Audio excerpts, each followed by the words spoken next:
1:15 first post on Wednesdays and Wednesdays only during the Saratoga meet while we're running alongside of them. Looking back at yesterday, a nice fair track for the Monday card. And who did well? Yeah, Michael S. Ferraro and Sofia Vivas have been winning at a high rate. And they had a big day yesterday. They won 3 races on the card, including sweeping that late double.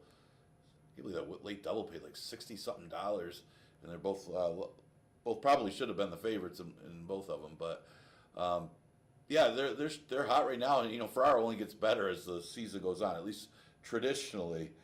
But big days for both of them. That's been a pretty good combination, a lethal combination this season, as Sophia comes in here from Woodbine to ride during our racing week of Monday through Wednesday. Yeah, coming up, talking about handicapping races, you got a handicapping contest, a live one, right here at Finger Lakes on Monday, the 18th. Is that this Monday? Man, this year's going quick. We had that rainy, was it June, wasn't so great, and then July and August have been a nice summer here in Western New York. Got another hot day today, but it's gone quick.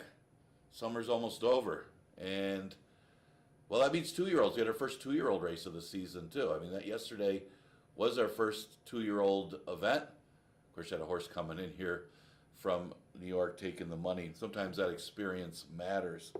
But handicap challenge this Monday. Remember, $2,500 cash prizes. It's free to enter. Just got to get a lucky North card. Why not? I mean, what do you got to lose? Come here, enter that, maybe throw a few dollars on some of the races as well. You got a good chance to win. I think Gil Forty hit the board in the last one. Man, anybody can do it. So that takes place this Monday. So we'll look at today's card. Remember, fast racetrack today. We scratched the 4, automated teller, and scratched the 5, MAS Groovies. Well, a horse pops out off the page at you, and because of the drop in class, Cabercoa gets off, happy time to ride Lady Leobin, who looks to go a better distance too. I mean, a lot of angles push you towards this horse, but sometimes when they're the short price favorites and they look too good to be true, what's the old adage in horse racing? They usually are. But I'm not going against this one. Does seem to run better on other surfaces. It runs good on both. It did have a recent win on the dirt. Not that recent, but it was over the winter. And yeah, a lot of artificial surface races, a lot of turf races for this horse, but does have the one win in the dirt, and still should be better on the dirt than 5,000 claimers here at Finger Lakes. Now, the last race was in a sprint. That's not her best distance. She was off a layoff, so maybe it was a tightener for her. She had been off since April. We'll see. She stretches out today, catches a $5,000 field, which you'd expect to face in a non-winners of 3-5,000. She's got tactical speed to stay close, and you got to think Dr. Gianelli figured to be the 2 pace setters, that she can lay close to those 2, and she can run a race. She should be tough. They still got to run it. I'm going to use her on top. I do like a little bit of a price on the morning line for second. The 3, Tamaki or Tamaki. You say Tamaki, I say Tamaki. The horse that this one was claimed from Progno and Lisa Reed, and did have immediate success, but then hasn't had the great trips in a lot of her races. Maybe it's a tough horse to ride. I don't know, but yeah, she does. There's some races where she just doesn't get off very well. Some races there's other speed in the race, getting to the front, and you get what you pay for here. And the problem is the problem. If she could get the lead and get alone on the lead, well, you kind of got an inexperienced rider that's not putting her on the lead. Although, and that happened last time. She went basically too slow.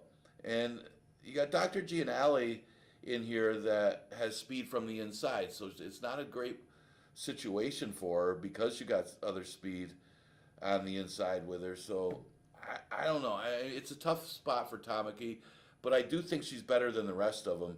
after you get past Lady Leoba. I mean, at least for 5,000, I think she's dangerous here if she gets the right kind of trip. That's not always what you can bank for in Finger Lakes or at any racetrack when you're talking about the races here or there or anywhere where you're going to get the trip that you really expect with other speed in the race. You got to hope to get the lead. Your brake is everything. There's a lot of variables to horse racing. See if she can get the trip that she needs. The one, Dr. G and Allie, she looks like the other one was speed. She got the lead last time over Tamaki, and Tamaki actually ended up beating her, as she finished ahead of her anyway. So to me, she didn't run a great race, but she ended up a little bit wider, and I think she has the credentials, depending on what happens between these two speed horses, really could factor in where they finish. I mean, they may actually battle a little bit here, and Lady Leoban could sit the trip right in behind. Rachiel Maybell is outside, but she may have a stocky trip outside as well.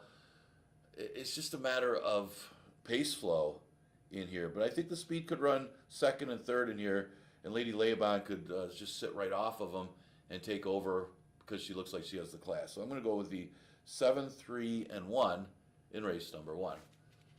A little over analysis. Always get started with a little over analysis of the first. Okay, second race, 11-9 maiden claimer that goes the distance of 5.5 furlongs. I thought this race was wide open, and you know, I got a horse that's the morning line favorite, but I'm just giving a slight edge to her because of the race she comes out of. She's grand. We saw how good that horse is. She came back and looked good. She ran through. I mean, she broke her maiden pretty convincingly, but unfortunately, she was the one that came over and caused the incident that caused a spill in the race. Even though she looked good in victory, she had to go through the maiden condition again, and she's caught a couple tough groups since then. She hasn't gotten her way on the front end like she did that day. I mean, I don't really have a big excuse for her last time, except for it was a tougher race. I mean, the winner was tons of best, and the winner would beat this field. She proved she could beat. She came back. So Miss C. Banker, going to give the edge to in here. Again, I think it's a quality field, though, and that's the thing. She keeps running against tougher fields after breaking her maiden and getting DQ'd. Yearning could sit the trip here. She comes out of the race where she was trying to battle a little bit. They didn't go that fast, so it put her up there to begin with. It's not like she's that fast early, but you know, with Cajunette in the race, you'd expect the pace to be a little better than what it was, but it wasn't quick at all. They didn't come home.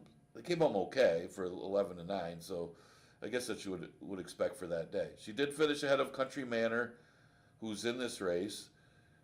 I would expect her to probably be a little further back, not with the pace. It was just that the pace was so slow that particular race, and she did run well. I mean, she was, 20-1 that race? So she kind of woke up a little bit. I expect her to run good again. I mean, the Buckley horses have all been running well. The Posse Rocks, well, she was here, was it back in July? And she had a 10-post. And she got out-hustled to the lead by Queen's Cat. And that was the difference because, well, Queen's Cat probably would beat her anyway. That one came back to win. But it was a strong speed favor in racetrack that she actually broke pretty well. But it did go on with it. And Queen's Cat, who didn't break as sharp, actually took over the lead and took advantage of that racetrack. Well, the thing is, Queen's Cat is a good one.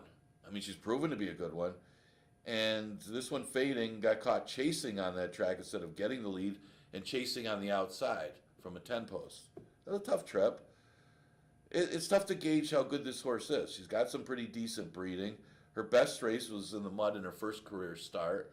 She's got that tactical speed that she could be out there with Miss C. Banker. She might just be better than these. It's hard to gauge from that race because she didn't get the trip. I got her third, but I could see her winning. I could see any of these horses win. I mean, Raylu picks up the mount on the 1, Country Manor.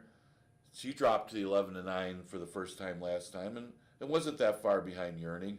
They really didn't change positions in that race, mainly because they didn't go that fast. So the complexion of this race could be different, and this one is another one that's dangerous in here. There's a firster in here. It's the 6 Honey Surprise. That one is a half to McDonough. I think you're familiar with that one. And Ganondaga, I mean, that horse would win at a price every now and then. You know, I've been here too long when I remember the other horses that are in the breeding. All right, third race. Scratch the 3. Full Moon Fever. It is a route, a true route, mile and a 16th. Like this distance. And you know who else likes this distance? Allure of Money, at least in the past.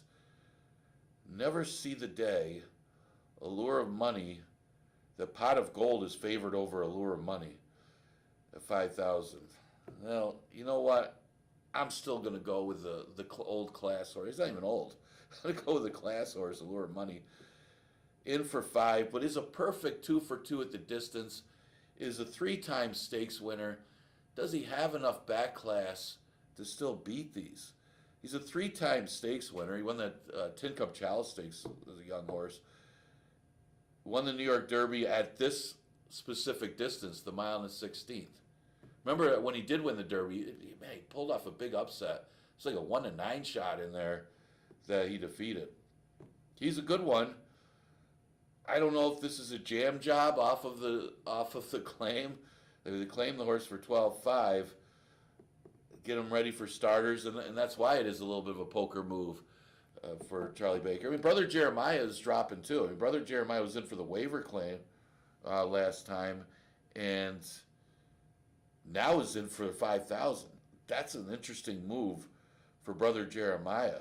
I believe he would still be eligible for another waiver claim at the 11-9 level. So it's an interesting move. Going to 5, I mean, that's a forced sale move. But he comes out of a good race. I mean, he ran big. I mean, 30 Oysters did take advantage of pace and track to come back to win. But that race was not easy. Mr. Einstein was in there. That was a good one. There was another good drop down in there as well. And Brother Jeremiah was also off the layoff when he won that race. So both of them, very scary drops, very questionable drops for Allure of Money and Brother Jeremiah. Do you see a price winning in here?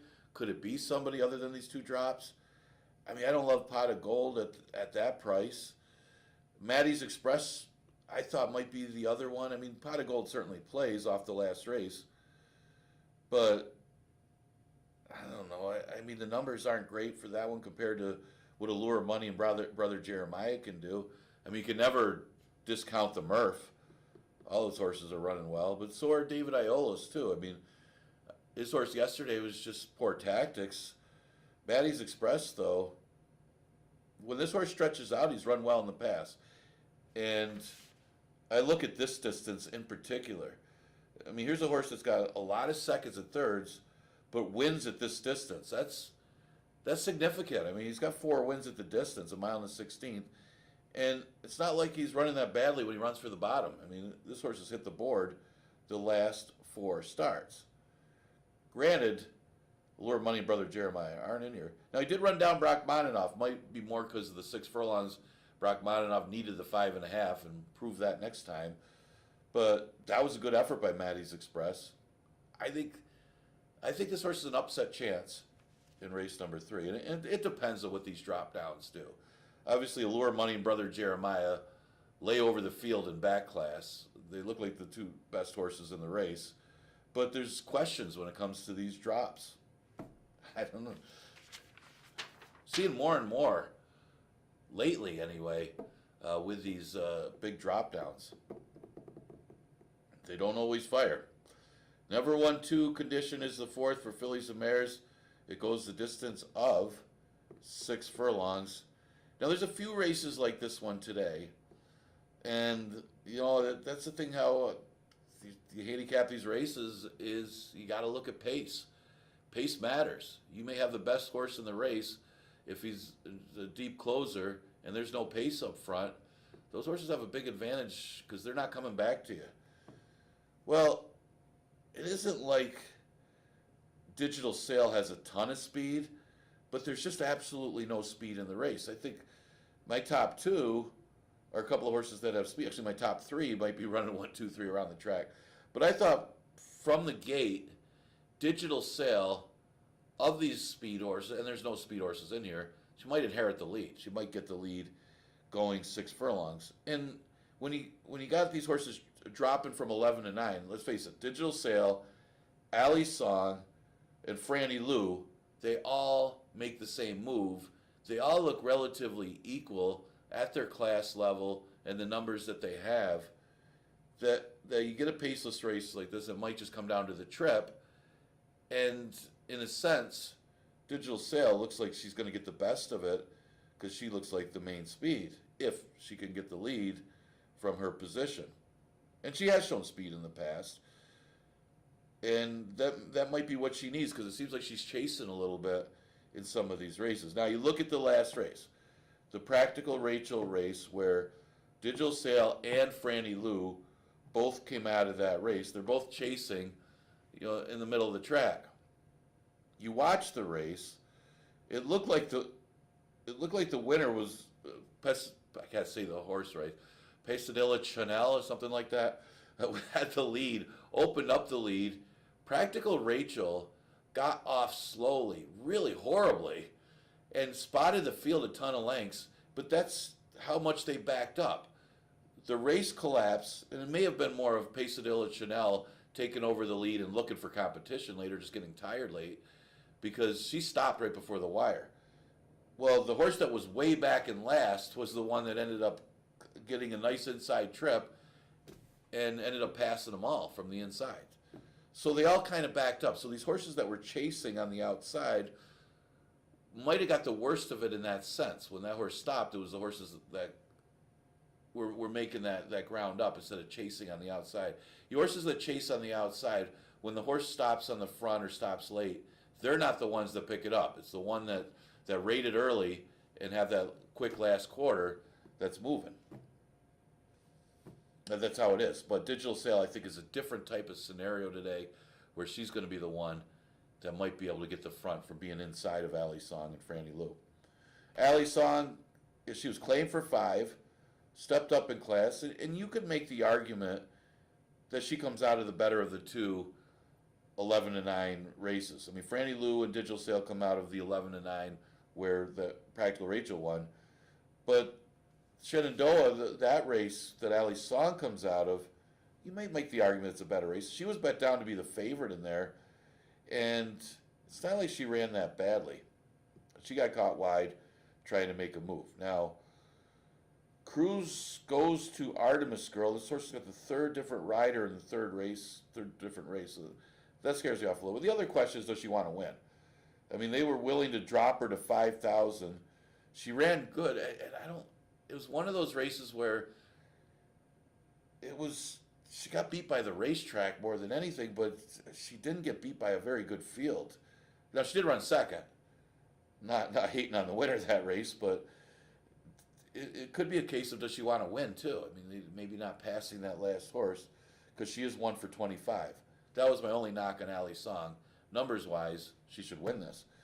Franny Lou, comes out of the same race as Digital Sail, same type of profile as Digital Sail, and her previous race, going this distance, 6 furlongs, was actually really good. I think the horse that was third came back to win too, and she ran second. So she's another one that's dangerous in here. I'll throw an Artemis Girl. I mean, Cruz does go here. Harkey goes to Ali's Song. So we flip-flopping jockeys here with the two of them.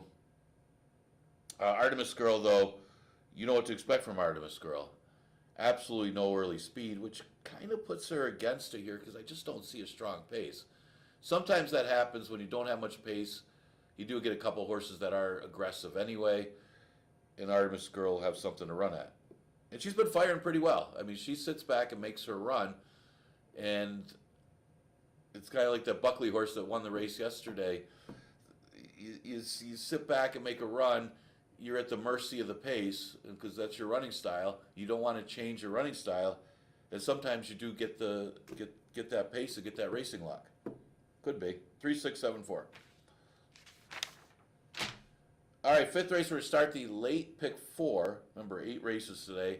I did get a late scratch of the 1. It's a part of entry, shorts in the winter. So I did have to change here on the fly. Scratch the 2 with dashing speed, that was early. Scratch the 10, limits of power. I mean, that does affect the strength of that entry. I did still have Solo's Fury on top. I like this one. I mean, you got a few of them that are dropping, and it's a slight drop from the allowance to the 11 to 9. But what I like about Solo's Fury, and I liked him last time, he didn't really get the trip that I expected him to get. And I see a lot of the public around him too, as he ended up being the post-time favorite. He just didn't get the trip. And the race before was the reason I liked him. He comes out of the Blamiker race. Blamiker tore up the track in 103 for 5.5 furlongs. Did they really run less than a minute going 5.5? Was it Ellis Park the other day? Was that the track on the turf? They did 59 and 3 or something like that on the turf. These horses are going too quick. These horses aren't as good as these times. I don't know what's going on, but that's quick. But 103 and change is pretty quick too, especially for Finger Lakes. That's the quickest time I've seen here in quite some time. So to run second, the horse that was third, Gold Templar, did come back to win. I don't know, maybe he didn't run his race last time. He came off a little bit of a break between races. Maybe that had something to do with it. But he does have a slight drop here. And I think he's going to be tough. Maybe it's the 6 furlongs. If it is, I don't like him so much. I'm taking him on top. Play, what can you say? I mean, Ferraro and Vivas won 3 races yesterday. Kind of say, well, I don't like this one. You got to like him because the connections are doing well. And this is the class of the race. My only thing with Play is the lack of activity as far as competitive activity. Always working well in the morning, for our horses do. But is that only one start since May of last year, and that was in December? So I would think that would put this horse at a little bit of a disadvantage. But he's got class. He'd be no surprise if there is a trainer that wins with these kind of layoffs. It is Mike Ferraro here. The other one was Jimmy Wright. He's not training here anymore. The 5 Flying in Style, he takes the drop too. We're seeing a lot of horses dropping from allowance. Gets Raylu today. I don't really like the last race for Flying in Style. And it just shows Gold Templar came out of that Solo's Fury race. Solo's Fury was better than Gold Templar. But Flying in Style came rolling late. It's not like he ran that bad, but he should have won. And this is actually not an easier race, even with a drop in class. But you got to use them. I'll use Profitability for 4th to complete the drop-down try and super. I mean, there's other ones in here that you can use. Connect the Brox always fires for the level. Skellig Island responded to the drop to this level last time. Actually had a little trouble. It's a good race. Probably one of the better. Never won 2 11 to 9s. Actually, this race is probably better than a lot of allowance. Never won 2 lifetimes. That's just the way it came up. Yeah, well suited. How can you throw that one out? I don't like the post. Maybe that's it. But 86518 for me in the 5th. It is. It's like an allowance race. Better than a lot of allowance races. It happens. Scratch. Here's a big surprise. We're going to scratch the 8 Ex Machina. Trying to set a record for most scratches, I guess. It's a 5,000 maiden claimer going a distance of 6 furlongs. I'm going to lead towards Stormy's Dreaming on the drive. I got a couple big drops in here. That's kind of the trend today. Today is Drop Down Tuesday. Not Taco Tuesday. Drop Down Tuesday. We should start at Taco Tuesday. Taco sounds really good right now. I'm just getting hungry. Stormy's Dreaming does take that big drop in class. I see the Stormy Smile. I see a couple horses that have been running out of that dam. Stormy Smile was the one that, you got all those Tisnow Smile, Atlantic Smiles, all those good ones that Baker had. But this is too big a drop to ignore. You look at the last race, was wide in there. It's just a better race. They didn't come back, and they went 112. The other race here ran third, and that, even though he didn't have a great start and great trip, it's still better than these. That if he just repeats that effort, so it's too big a drop for me to go against. And I think the Achilles for Baker this year with some of his horses not winning is their running style. They've been, earlier in the meet we were catching so many speed favoring racetracks and lack of pace that some of his horses look good and they're just hitting the board. I think he's starting to drop them, and this one looks tough at 5,000. Now, he's 4-1 too. I mean, 4-1 seems like a good price for this horse. But you do have other drop downs. Again, 9-4 coming in here from Saratoga, and he's got a lot of credentials. I know the last couple races aren't that good, where he's losing by a lot of lengths. I mean, he's last by, I guess he finished the race. Maybe the tractors are still going around and stuff by the time he lose by 50 lengths and finish fourth? Well, you get a check, right? I don't know how that works. I think you still get a check, but I think they had already set the water truck around. They took their picture, everybody was already inside, but it's still tougher competition that he's been up against. And you look at his past, he's still got the numbers to be competitive in here, but they, when you do a big drop, you could lose by 50 lengths at Saratoga and still win at the $5,000 level. Be quite the turnaround. Might set some kind of record. But I like his chances because it's 5,000. The 4 Whiskey Franz is the morning line favorite. I can't really argue that because you don't know what these drop downs are going to do. I like Stormy's Dreaming better, but Whiskey Franz did get off slow and may have also needed the trip over the track. They bet him, so I could see him getting bet again, and I could see him winning again. But it's like I just like Stormy's Dreaming better, just because the company captain the races he's run. The 7 Feline Treasure, I'm going to use for fourth, and I would throw in there as well. I mean, his last race isn't bad, and it is against a tougher field than what he'll face here, depending on what these drop downs do. He might want the turf. I don't know. He didn't run that well on turf. I think with Feline Treasure is he wants to go longer, and he's gone long, but it's been mostly on the turf. He did run the mile long, but that was against special weights. I think against routes for 5,000 he would win, but I question the sprint of 5,000 for Feline Treasure. But you got a really good trainer in Nurka, and the horse plays because he's dropping to 5. Even the problem is he's got all these other drop downs. All right, 7th race, scratch the 3, Hair on Fire. When I first looked at this race, I didn't even like this horse. Didn't like him at all because there's better horses in here. You had Knox coming in here for Chad Summers. Who's that good one that Chad Summers had? That was the greatest stakes winner that he had the Breeders' Cup Sprint. I remember he had a real good one. I don't know if it was a state bred or not. You got Arcadian coming in here for Linda Rice.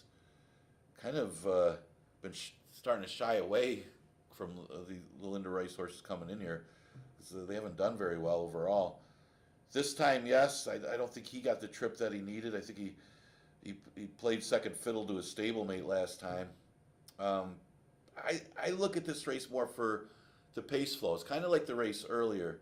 It doesn't seem like there's a lot of speed in here overall. And even though I don't really have much, I think this is the right level for him. It's just, he's got no excuse. He hasn't been running that well. Last race, absolutely no excuse. Just got beat by Monoboy Beach. Ran fourth the race before.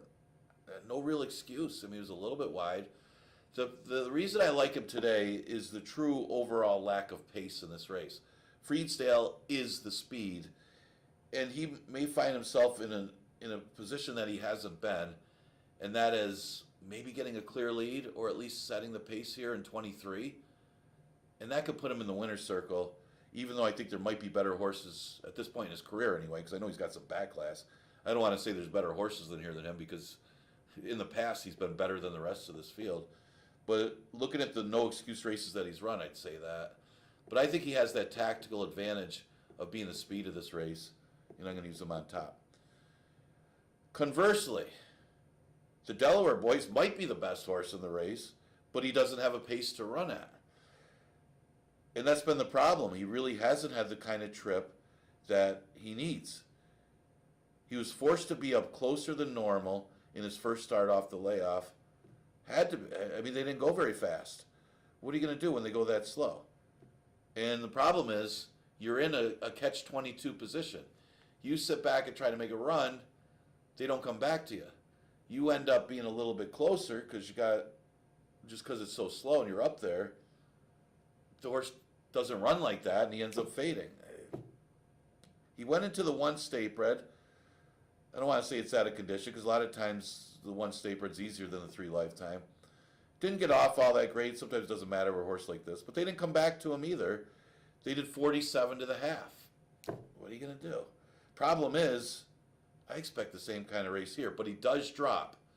And maybe with the drop, he could overcome the pace scenario, or if it does develop. This time, yes. Yeah, I liked this horse last time. Ran second to Coin Jar, but didn't really get a great trip. I think it was a tougher race for the 11 to 9 too. You look at who was in there. Aries Magic was much the best. I don't know what they were doing with that horse. Bustino Centino got the right kind of trip. Creation of Adam, he got a little bit tired late. He was up there for a while, but all 3 of those horses are pretty good ones at the 11 to 9 level. Aries Magic could win an allowance race, so that says a lot for this time. Yes, coming out of that race, he just comes out of the better race, and I would use him just on that. And he ran second to a next out winner in Coin Jar in the race before. So there's a lot to like on this time, yes. And he does have enough tactical speed that he won't be that far behind Freesdale. I'm just leaning towards Freesdale over these 2. I would use all 3 of them just because I think the other 2 are very talented. But I just think Freesdale could have a tactical edge as being the speed of race number 7. Of course, we'll also see how this track plays. Okay, 8th race. Scratch the 4. Who's got the tip? Scratch the 7. Divorced, of course, which is lately my favorite horse, just like the name. Scratch the 8. Digital Currency. Okay, Focus Pocus looks like the speed. I do think Mission Avenue may show some tactical speed from the sprint. I would ignore the time. One of the interesting things, Mission Avenue, and it's probably one of the slowest times for 6 furlongs I've seen. It's almost like we ran the Arabian horses here. But I'd ignore it in the sense that the other bottom race that we ran early in the day also went in 116. And it wasn't the typical race for all those horses. And you look at the last couple races of the day, they went normal. I don't know what happened with the track that day, but I think the 116 and the number that the horse got for running 116 because they ran normal at the end of the day, the buyer's going to be incorrect, and so are all the figures, the Bristow figure and everything. So I would ignore it. It's still 116. Keep in mind, it's still pretty slow. But I think this horse ran better than what that hints. With that said, I still like Our First Lady because that's the trend today, the big drop downs. And I think at least a few of these big drop downs are going to be successful. And I'm hoping this one is. Now, he hasn't been running well. Here's another one, like the other one that lost by 50 lengths and could win today. This one lost by 20-something lengths and could win today. Just because it comes out such a better race. All of her races this year are better. How good is she? Is she still good enough to be 5,000s? Well, that's the $1,000 question if you have a pick 5 going. I like Our First Lady on top. Focus Pocus looks to be the speed, but she does stop. Maybe she doesn't stop against 5,000s. Probably doesn't because it's such a big drop in class. But as you see from her New York form, she does give it up. But that's her way of running. Go to the lead and hopefully not stop. Maybe 5,000 she'll forget to. Mission Avenue, yeah, I'm going to ignore the 116. She was dropping in class from maiden special weights, and I think you'll get a price because people are going to look at that time. You got to look at how the track was, and the number's going to be low too because like I said, the times were normal. Go look at the charts. When you're playing the races, you should be watching. If you're playing significant money, you should be watching replays and looking at charts anyway. But look at the charts, and you notice the last few races on the day. The last couple of races went normal time. So I think the track was really slow early in the day. It's still they still went slow. I said after the race, man, she went 116. How slow did the rest of them run? I just kind of look at it, but she still ran good enough to win, and she was still a lot better than those 5,000 maidens. So I would not be surprised if she stretches out today and wins. 261 for me in the last. Enjoy today's races. Remember, you got a couple pick fives. They're always the best play here at Finger Lakes. Next Monday, yeah, that's our handicapping challenge. Free to enter. Make sure you're here that day. But tomorrow will be our next live day and the last live day of the week. We're going to go a little bit later with a 1:15 post. I'll see you then.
Coming on the track, first race, Finger Lakes. Number 1, Dr. G and Alley and Andre Worry. Number 2, Glorybound Clara, Luis Perez. Number 3 is Tamaki, Juan Diaz. Scratch the 4 and 5. Number 6, Happy Time.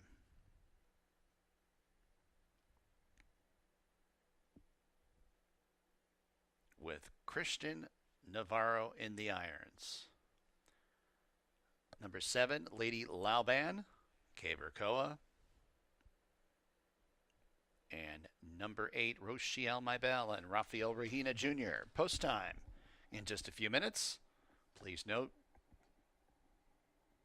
with the heat, when the horses come on the track, not as much time as normal. So please adjust accordingly. Post time, just a few.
Horses are approaching the starting gate at Finger Lakes.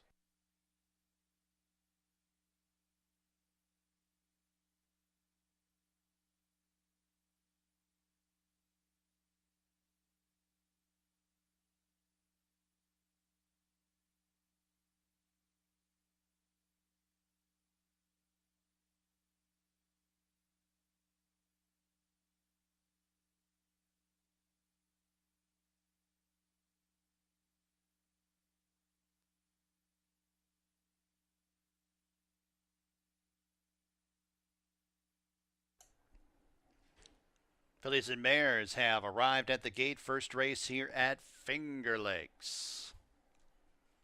Got a field of 6 fillies and mares going a mile 70 yards. Track is fast. Temperature is around the same as it was yesterday. Summer-like, to describe it in 2 words. Got a favorite 6-5, number 7, Lady Lauban. 3-1, number 1, Dr. G and Alley.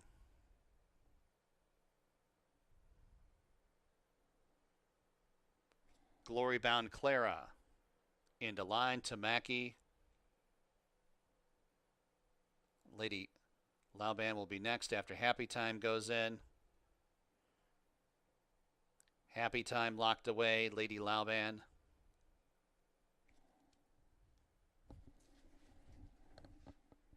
And Rochelle, My Belle, to the outside. They're all in the gate. They're off and running at Finger Lakes. Good start. It's Lady Lauban and Tamaki going out for the lead. Dr. G and Alley kicks on through towards the inside. So it'll be Tamaki, Dr. G and Alley first and second, joined by Lady Lauban on the outside, now up into second. Glory Bound Clara behind horses to the inside of Happy Time, who's a little bit headstrong around that first turn. And Rochelle, My Belle, is at the back of the pack and about 5.5 lengths off the lead. As they corner around the first turn, it's Tamaki on top. The lead's 1.5 lengths. Lady Lauban outside, stalking in second. Dr. G and Alley, blue blinkers towards the inside in third. Happy Time's outside of her in fourth, and 1.5 lengths to Rochelle, My Belle, who's to the outside of Glory Bound Clara, who's at the back of the pack as they travel up the backstretch. 5 furlongs to go. Tamaki now has a couple of challengers on the outside, and Lady Lauban and Happy Time. They're clear. Those 3 are clear by 3 over Dr. G and Alley, who sits in fourth. Rochelle, My Belle, is 3 wide fifth, and Glory Bound Clara's towards the inside at the back of the pack. 2 distinct flights as they make the entry into the far turn. Tamaki cannot keep up with Lady Lauban and Happy Time. They're now first and second. Tamaki races in third. 4 lengths back to Rochelle, My Belle, who picks up a spot going by Dr. G and Alley, and Glory Bound Clara is at the tail of the field as they arrive at the top of the home stretch. And it's Lady Lauban and Happy Time. These 2 clash for the lead. Someone dropped the their whip in upper stretch as they run down to the final furlong. It's Lady Lauban who shrugs off Happy Time. And then in third is Rochelle, My Belle. 16th to go. It's Lady Lauban who draws clear by 3.5 over Rochelle, My Belle. Lady Lauban in the opener. Rochelle, My Belle second. Happy Time third. Close for fourth. I think it's Glory Bound Clara over Dr. G and Alley.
Seven, 8, 6, 2.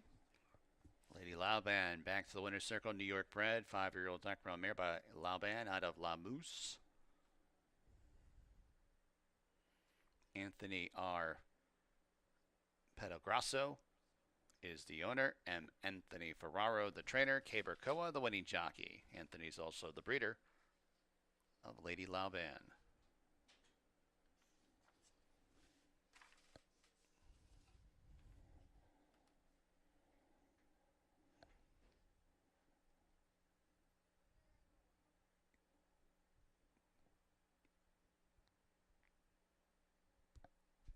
It's official, $3.90 the winning mutual. Exact is $17.40. Try $19.75. Dime Super, $16.02. Second race here at Finger Lakes. Put Relu Gutierrez on number 1, Country Manor. Exacta, trifecta, superfecta, daily double, pick 3 wagering. Post time, about 21 minutes at 1:31 p.m.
Had a claim in the first. The winner, the 7 Lady Lauban claim, Richard Oren's new owner, Marissa Monserrati, new trainer. For number 7, Lady Lauban claimed out of the first.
All right, we are in the paddock for race number 2. And yeah, that was a good job by Kaber Koa. He just sat right off of Tamaki in the early stages, and they were walking in 26 for that quarter. And Lady Labon ended up taking over from Tamaki without much resistance, and the rest of them had to go get her. And she was best anyway, and she enjoyed that extra distance. And really a good job by Kaber Koa rating that horse and getting her to victory. And she gets the victory for M. Anthony Ferraro to start off the card. Second race, an 11-9 maiden claimer going 5.5. Pretty competitive heat here. You got Ray Gutierrez on the One Country Manor. So any of these 4 inside horses had a chance in here. Start off with the 2, Miss C. Banker. Now, she already broke her maiden by over 6 lengths back on June 2nd going this distance. Problem is she had her number taken down because of an infraction that happened early in the race. And she hasn't been able to follow up the performance. And she's been against a couple decent groups. The last race, she's just overmatched. She's Grand is just too good for that field. Much the best winner. And She's Grand would easily dominate this field. She came back to win against a good field the other day. So Miss C. Banker, it's a little bit easier, but if she could get the lead in here, she could make it a double for Kaber Koa, give her a slight edge. She's the second choice on the board right now. Posse Rocks, well, she was here back on June 9th. She got out-hustled to the lead by Queen's Cat and maybe compromised by her post position more than anything in that race, stuck on the outside at this distance. And then she was forced to chase on the outside. It was a good inside speed day that day. And Queen's Cat turned out to be a good one. That one came back to win and put up a good number in her next start against winners. So she went back to Saratoga, tougher group. She didn't have an excuse because they went 23 and 47, but it was a tougher group. So she'll face easier here. She comes back at a reduced level, makes her automatically a player. She's at odds of 8-5. Yearning was not bet at all in her last start. She was off at odds of 20-1, despite running against some tougher horses. I mean, Z-End is just burning through conditions. Jeanette, she just kind of followed the leader. She's not normally up there, and I don't expect her to be with the pace setter. It was just because they went 48 to the half more than anything last time. So I expect her to sit back and make a run here, and I think she's very much a player in this race. And of the 4 main contenders, she's the highest of the odds by far. She's currently at odds of 6-1. The other one getting play is the One Country Manor. Tough to gauge this one because most of her maiden special weight races, whereas a 2-year-old, that's a much easier version of maiden special weights. And then she was against restricted 3-year-olds in July in her other maiden race, and she didn't run that well. So she dropped to this level last time and did respond to the drop. She got caught wide chasing in that race, and nobody really changed positions because of that pace where they went 23 and 48. So the sense is it's tough to gauge how good this horse is because her better races were as a 2-year-old, and you're not going to get good numbers for those. And she hasn't really shown that much in a couple starts, but she has an excuse last time trying to be against the pace. I mean, they all kind of walked around the track. So she could be good enough to beat this field. Just a matter of getting the trip, and it is her 3rd start off the layoff. So another one to consider in race number 2. There is a first-time starter in here.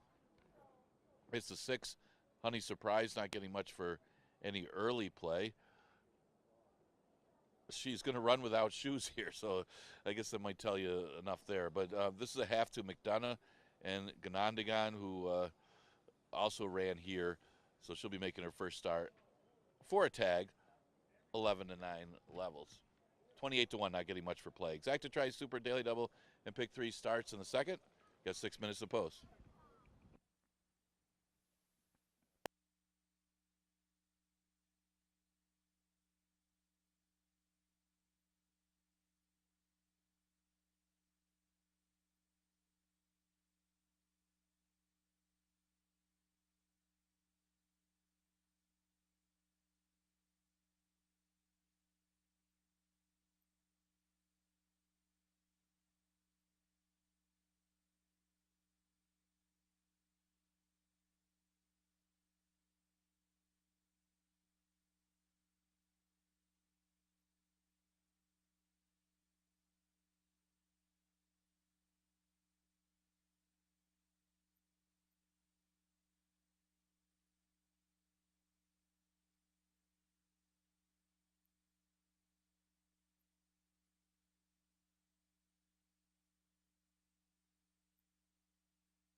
Horses coming onto the track for race number 2 from Finger Lakes. Number 1 is Country Manor with the jockey change to Raylu Gutierrez.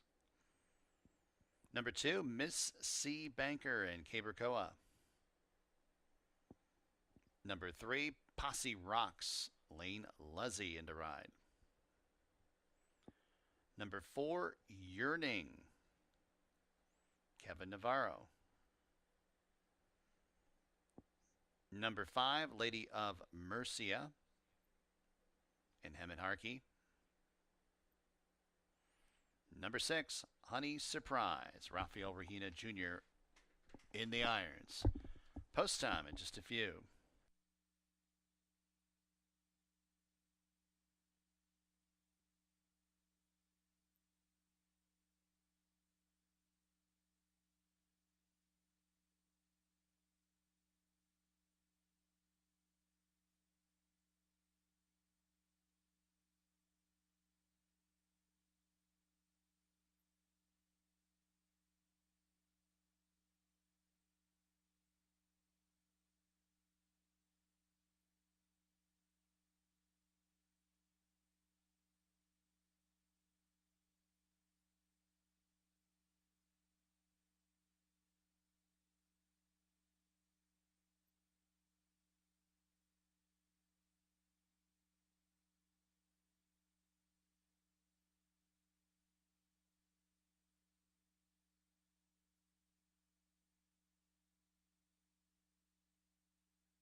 Got a late scratch. Scratch number 6, Honey Surprise. Number 6, Honey Surprise is a late scratch from this second race.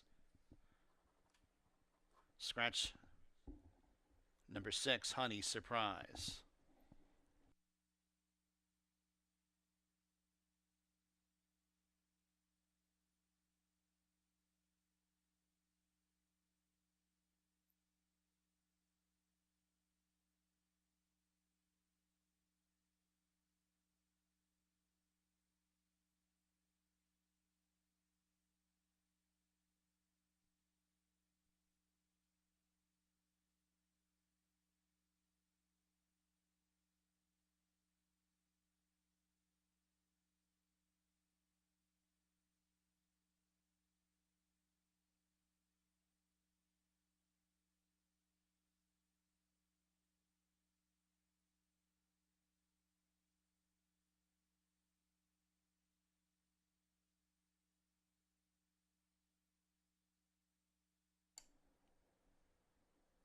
Fillies and Mares are approaching the starting gate here at Finger Lakes.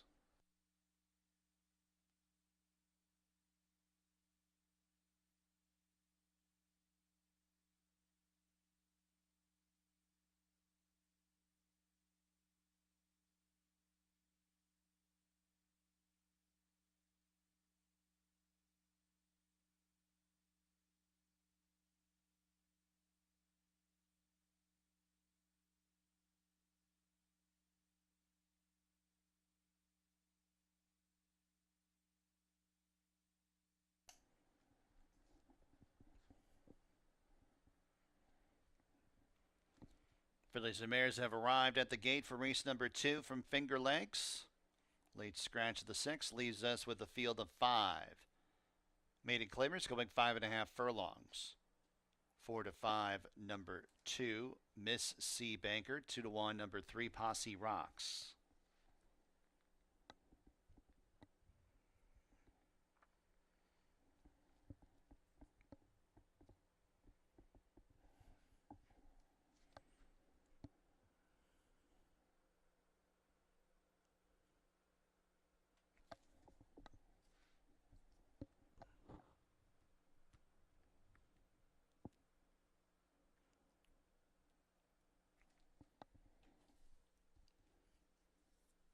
One out, Lady Emercia.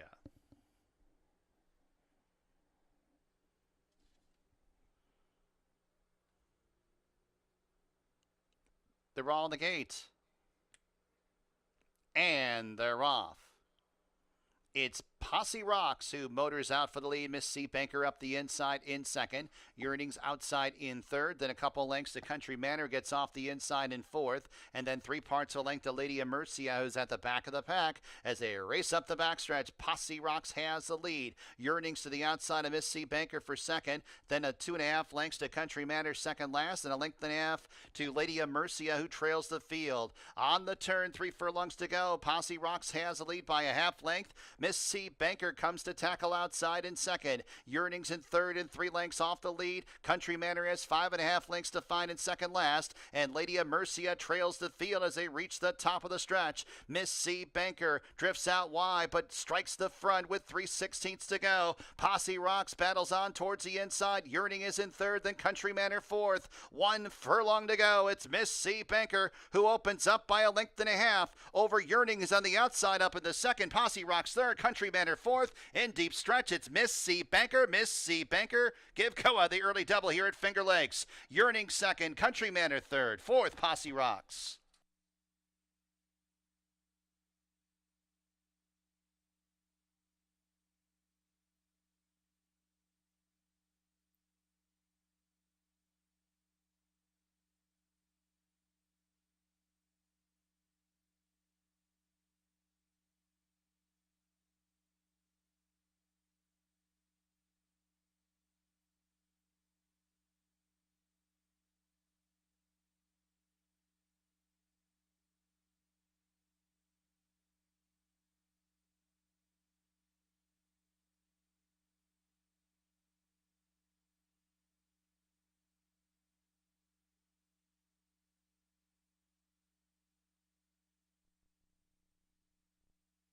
Two, 4, 1, 3. Number 2, Miss C. Banker first. 5.5 furlongs, 107.11.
To the winner's circle, number 2, Miss C. Banker. New York bred 3-year-old Dunk Run filly by Central Banker out of Gale Storm. Owned by Nitram Stables, Ronald Breed Jr., the trainer, Caber Koa, with a riding double today. Chapman Thoroughbreds and Raymond De Stefano. Bred Miss C. Banker, $3.50 the winning mutual. Regular double, $7.50. A consolation daily double with late scratch the 6, $3.80. Exacta, $14.40. 50-cent try, $10.05. Time Super, $2.45. Third race, Finger Lakes. Scratch number 3, Full Moon Fever. Put Kevin Navarro on number 7, Interstate. Exacta, trifecta, superfecta, daily double, pick 3 wagering. There's a pick 4 that starts on race number 3. 19 minutes to race 3 from Finger Lakes.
All right, 7 minutes to post for race number 3, and Miss Seabanker finally breaks through with the victory, and that's a double for Caber Koa. 2 very good rides to start off the day, and so Caber gets a double. That one for Ronnie Bree Jr. Okay, third race, we'll start at pick 4. We scratched the 3, Full Moon Fever, and you got a couple major drops in here. The most significant is a horse that we've all seen before because he won the New York Derby right here at Finger Lakes. He's a 3-time stakes winner. Talking about Allure of Money, pulled off that upset over that heavy favorite in the New York Derby just a couple of years ago. That was just in 2023, wasn't that long ago. Well, that was one of his wins at this distance. He's going the same distance as the New York Derby, and he's a 2-time winner at the distance, including that race. Now, he was just claimed for 12.5, shows up here, jamming in for 5,000. See how good Allure of Money does. He's at 9-5. The other drop down is the 6, Brother Jeremiah. What's interesting about Brother Jeremiah is he ran good off the layoff. He won at the 11-9 level while in for the waiver claim. So he's in the waiver claim, shows off a little bit of a layoff, and he's in for 5,000. Go figure. And he looked good winning because he beat a horse, 30 Oysters, that came back to win, taking advantage of the track. Mr. Einstein ran well the other day, ran second. So, yeah, it's a tricky read on this one as well. But Brother Jeremiah got to figure at 5,000 to be awfully tough. Those seem like the main 2 rivals on the drops in class. Now, if neither one of them fire, you got to look at a couple of the other ones, like Maddie's Express or Pot of Gold. Now, Maddie's Express is coming off a victory against Easier in a sprint. I say that, but if it was 5.5, Brock Boninoff probably would have beat him. But Brock Boninoff did come back to win in a quick time after that race. So now Maddie's Express stretches out, and he's been pretty good on the stretch out in the past. So this is the other one I went for third. He's currently at 9-2, but I don't fault anybody for liking Pot of Gold. He's the morning line favorite, and he's coming off a good second-place finish behind Coach Bahi, who's always tough in these claiming conditions. But you do have these drop-downs. So, I mean, it's one of those things where if he runs that number and Allure of Money and Brother Jeremiah don't have it on the drops for whatever reason, maybe he could find himself in the winner's circle. He's still a threat either way from that rail position. Exacta Tri Super Daily Double Pick 3, and the Pick 4 starts here. Again, scratch the 3, Full Moon Fever.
Horses coming on the track for the third race at Finger Lakes. Scratch the 3. Number 1, Pot of Gold, leads the post parade with Emmanuel de Diego.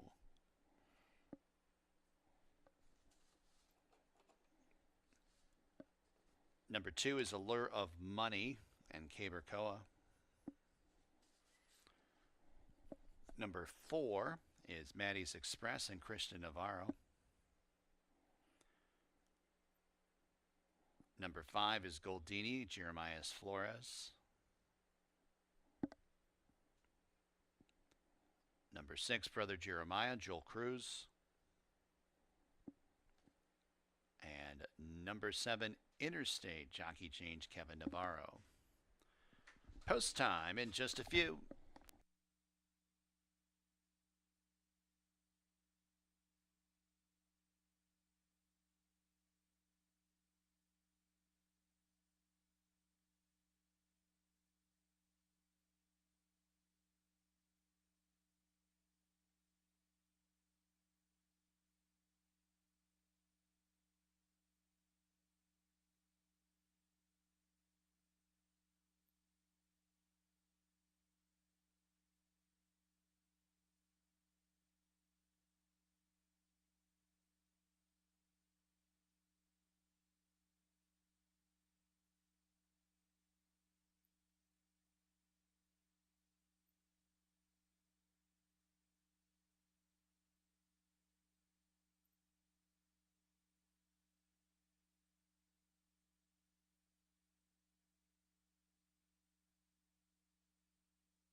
Approaching the gate here at Finger Lakes.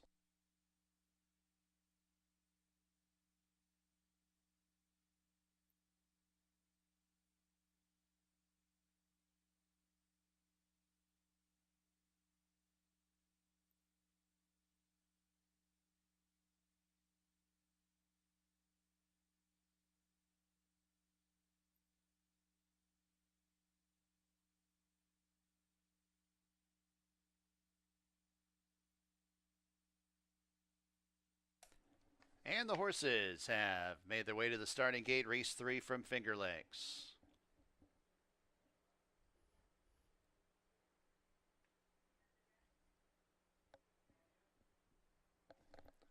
Field of 6 to go, mile 16th.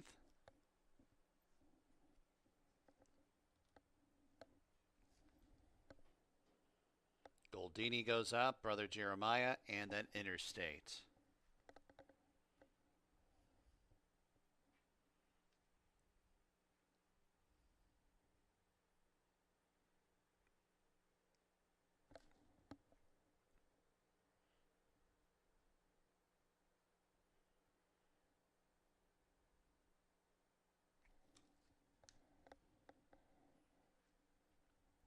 They're all in the gate.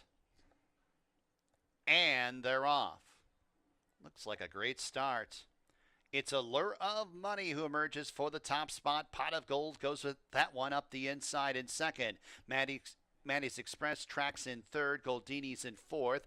Interstate will go widest around that first turn in second last. And Brother Jeremiah is at the back of the pack as they navigate the first turn. Allure of Money with the head in front of Pot of Gold. They're clear by 6. Maddie's Express stalks in third. Goldini is in amongst horses fourth in that middle cluster as Interstate's outside of him and a length back to the trailer, Brother Jeremiah.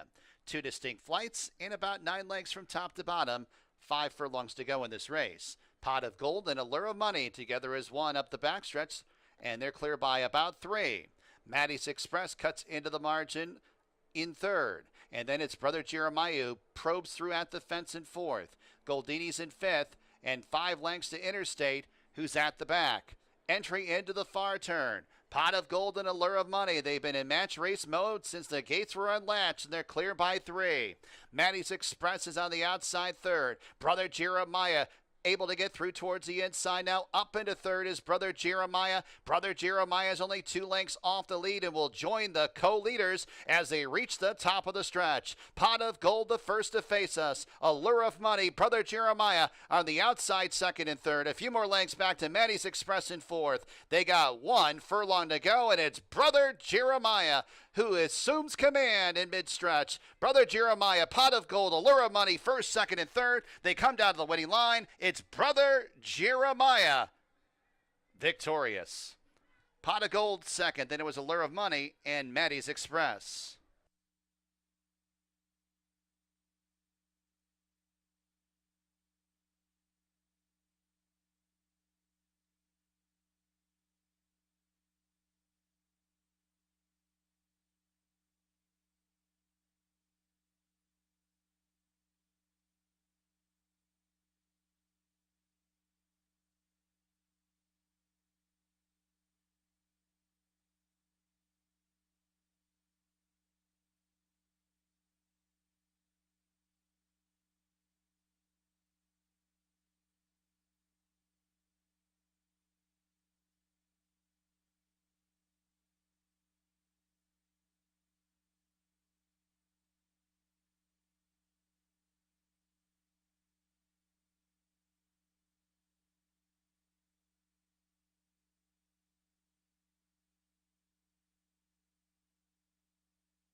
6124 in the third at Finger Lakes, mile 16th, 148.12.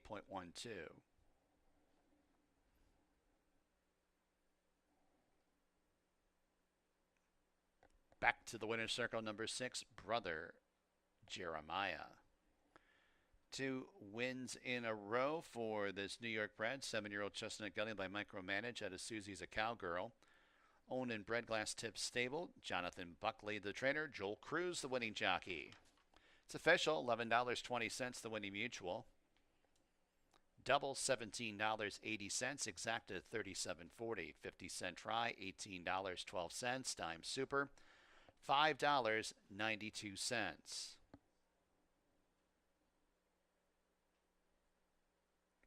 Fourth race from Finger Lakes. There are no changes. Exacta, trifecta, superfecta, daily double, 8 pick 5 wagering. Post time in 21 minutes at 3:12 p.m.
had to claim the third, the 2 Allure of Money, 2-8 Shake. Winner, owner trainer Tim Murphy. Allure of Money claimed out of the third.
Getting ready for race number 4.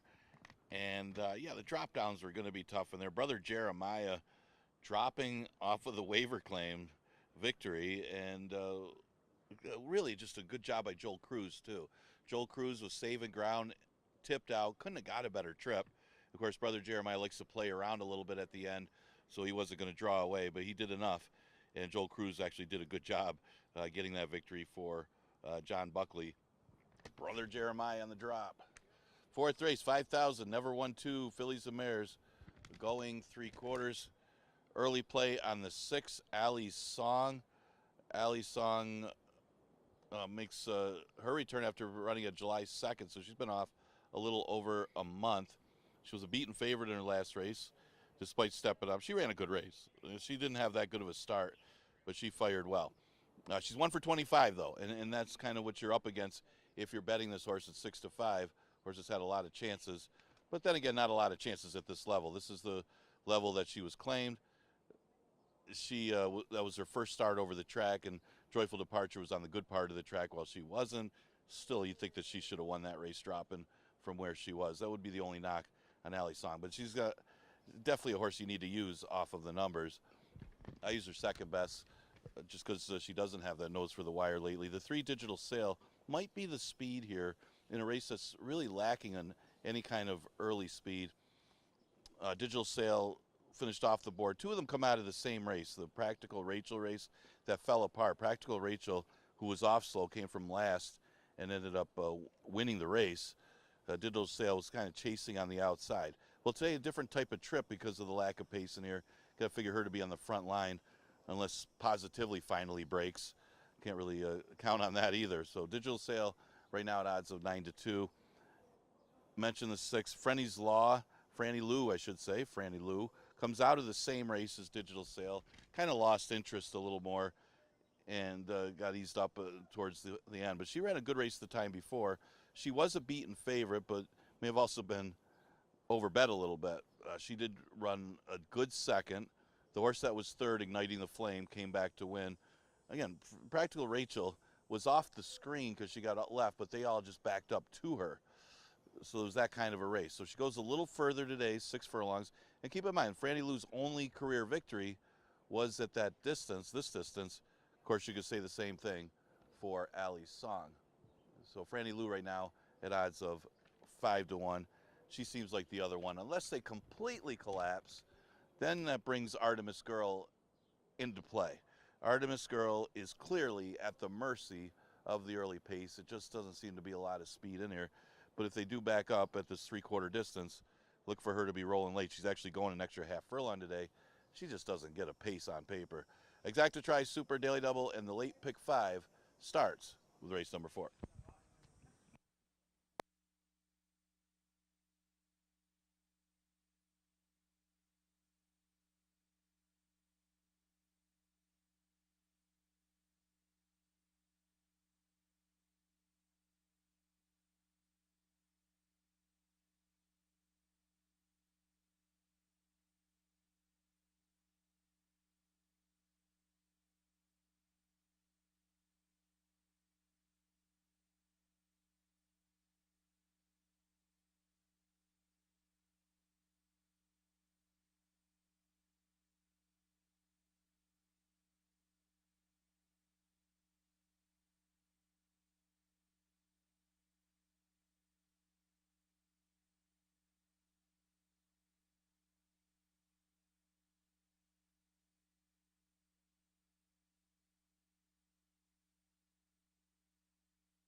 Post parade time for race 4 here at Finger Lakes. Number 1 is Cuz I'm Elegant and Christian Navarro. Number 2, Positively with Kevin Navarro. Number 3, Digital Sale and Asario Alvarado. Number 4, Artemis Girl, Joel Cruz in the irons. Number 5, La Indecente and Rafael Regina Jr. Number 6, Ali Song, Hemin Harkey. Number 7 is Franny Liu and Cabercoa. And number 8, Chick Azteca, Andre Worry, the riding assignment. Post time at just a few.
Horses are approaching the starting gate at Finger Lakes. Approaching the gate.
Fillies and Mares have made their way to the gate for race number 4 from Finger Lakes. Start of the late 50s, cent pick 5.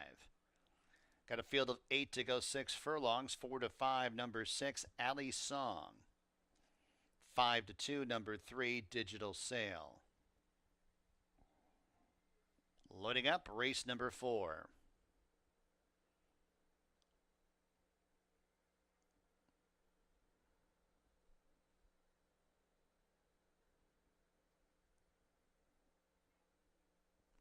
Half the field loaded up.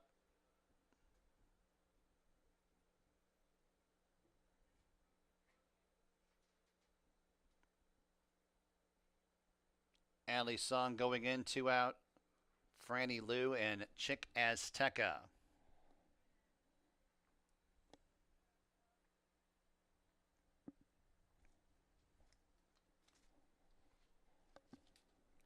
They're all in the gate.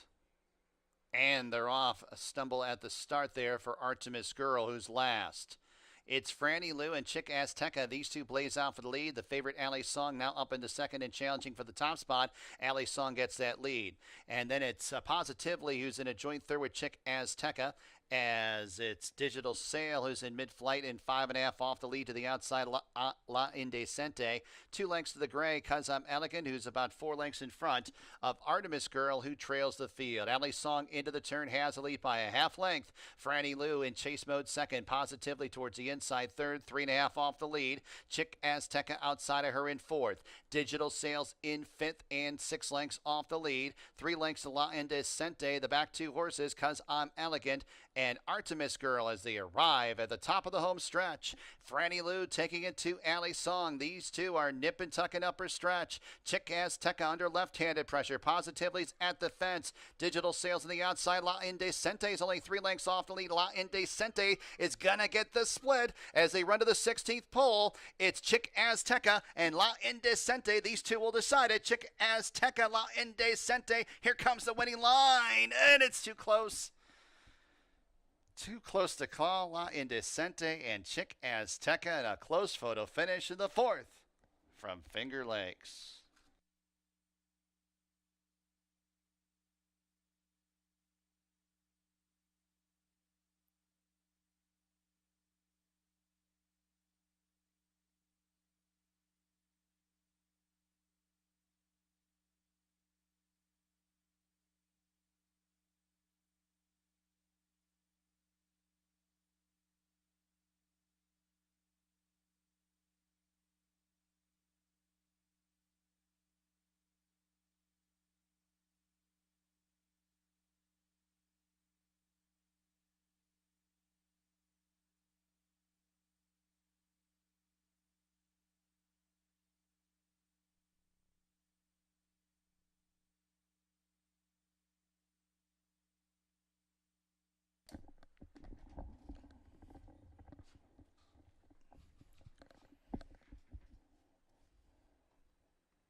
Photo finish for the win. Final running time 6 furlongs, 114.29. Number 5, La Indecente first.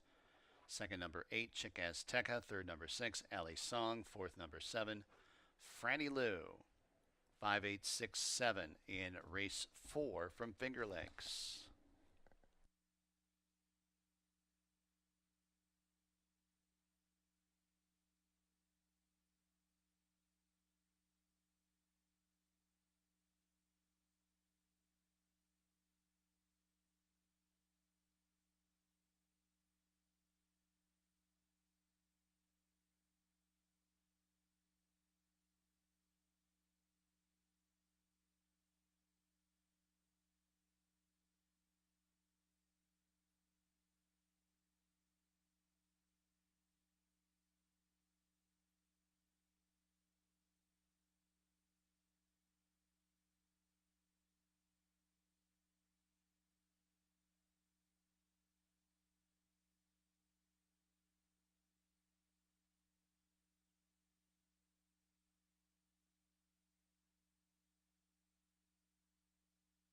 It's official. 2180. The winning mutual on La Indecente comes back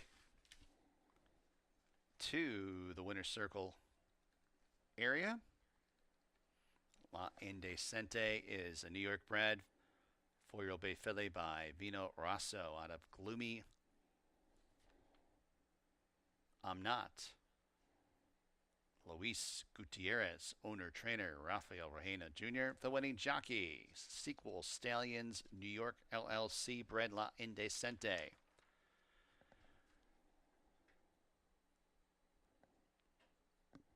Double $215, exacta $361.50. 50-cent trifecta, $296.75. Dime super, $274.20. 50-cent pick three, $105.87. Fifth race from Finger Lakes. Scratch part of an entry, number 1, Shorts in the Winter. Scratch part of an entry, number 2, Wit Dashing Speed. Scratch the 9, Well Suited. Scratch the 10, Limits of Power. Put Kevin Navarro on number 4, Shakin' the Bell. No apprentice allowance, make the weight 120. Exacta trifecta, superfecta, daily double, and late pick 4 wagering. Post time race 5 in 19 minutes at 3:04 p.m.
All right, getting ready for the 5th. A couple prices in the 4th as that race did fall apart. La Indecente and Chigasteca, they battled it out to the wire, really too tough to tell.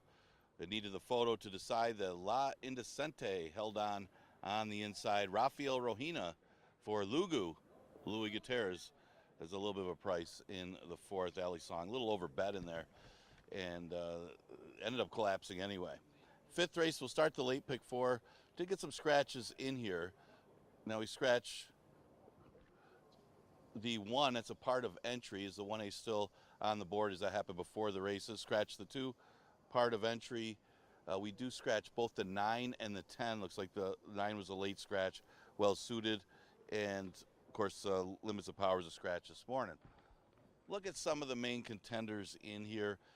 Right now, the 6 play is getting a lot of play. Well, the Connections won 3 races yesterday. He's obviously the class of the race, just not much for competitive racing lately. He has only had 1 start since May of last year, and that was in December, so he's not raced in 2025, but he's been working well here over the track. So mixed feelings on this one. I think it is a positive sign that this horse has taken so much early play. The 8 Solos Fury takes a drop. There's a few of them that drop in here. More like an allowance race than a claimer today. Ran second to Blamiker when Blamiker went 103, and then really didn't run at all last time. Ended up 4th, but was wide in that race. Just simply didn't get the trip. Still better numbers than most of this field. He's outside, not a bad place to be today. Solos Fury at 5-2. The 5-horse Flying in Style is the morning line favorite.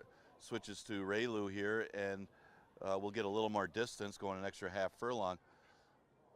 I don't think comes out of the best race last time for an allowance race, but does drop anyway to the 11-9. And this race is more like an allowance race, so it's not really a drop for Flying in Style. But he's at the mercy of the pace, so if they do go quick, he'll be in a good spot to make a move late. Hard not to use them in the top 3 off the last effort. The 1A is the remaining half of the 1 entry. It's a little stronger on the 1 shorts in the winter. Of course, wasn't his running style on that part of the track would not be ideal today. But profitability also drops. I mean, this is drop down Tuesday, especially this race. A couple top 4 finishes against allowance horses, then tried Saratoga, only beat 1 horse. Maybe a little bit of a wasted trip, as just overmatched in there. Comes back to Finger Lakes at a reduced level, plays. Look for him to be closing late too. So you kind of look at some of these main contenders are coming from out of it. So you do look at the pace scenario, and it does look like the 6 play will be on the lead as far as he goes. But again, play, who's the expected speed in this race, hasn't run since December. So that's a chance to take with that price of 3-2. But if somebody's going to win with a horse off the layoff, and he does look good here in the paddock, it's going to be Michael S. Ferraro. Exacta Tri Super Daily Double in the late pick 4 starts in the 5th. Again, a few scratches, got 2 part of entry scratches, and the 9 and the 10, 2 outside horses are out as well.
Coming on the track, 5th race here at Finger Lakes, leading the post parade, the 1A, Profitability, and Luis Perez.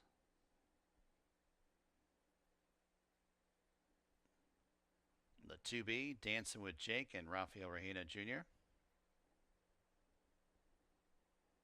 Number 3, Skellig Island, Joel Cruz. Number 4, Shaking the Bell, Jockey Change, Kevin Navarro. Number 5, Flying in Style with Relu Gutierrez. Number 6, Play and Sofia Vives. Number 7, Connect the Brox, Jeremias Flores. And number 8, Solo's Fury, Andre Worry aboard. Post time in just a few minutes.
Horses are approaching the starting gate at Finger Lakes.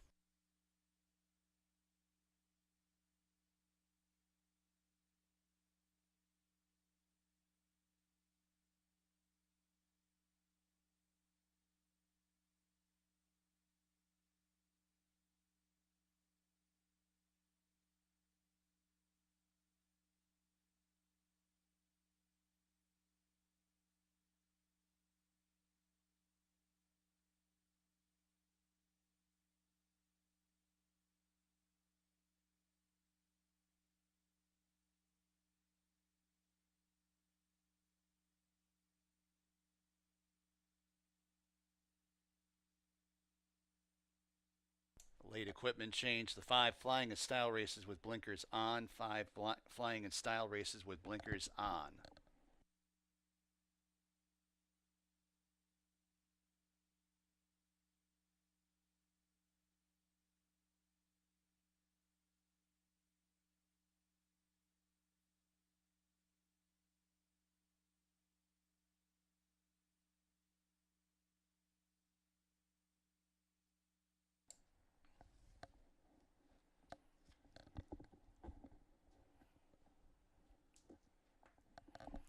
And the horses have reached the starting gate for race number 5 from Finger Lakes.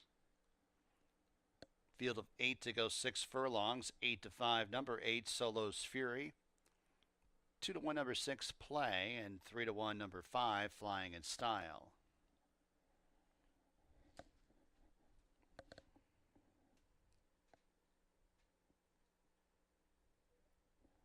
Shaking the bell going up.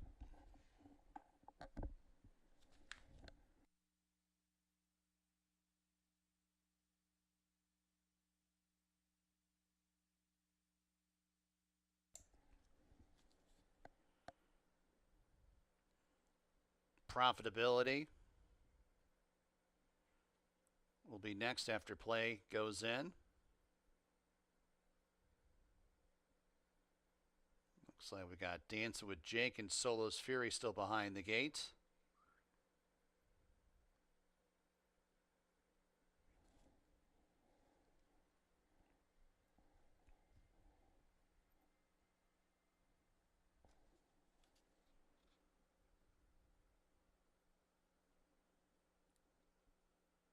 Solo's Fury, the last of the 8 to load up.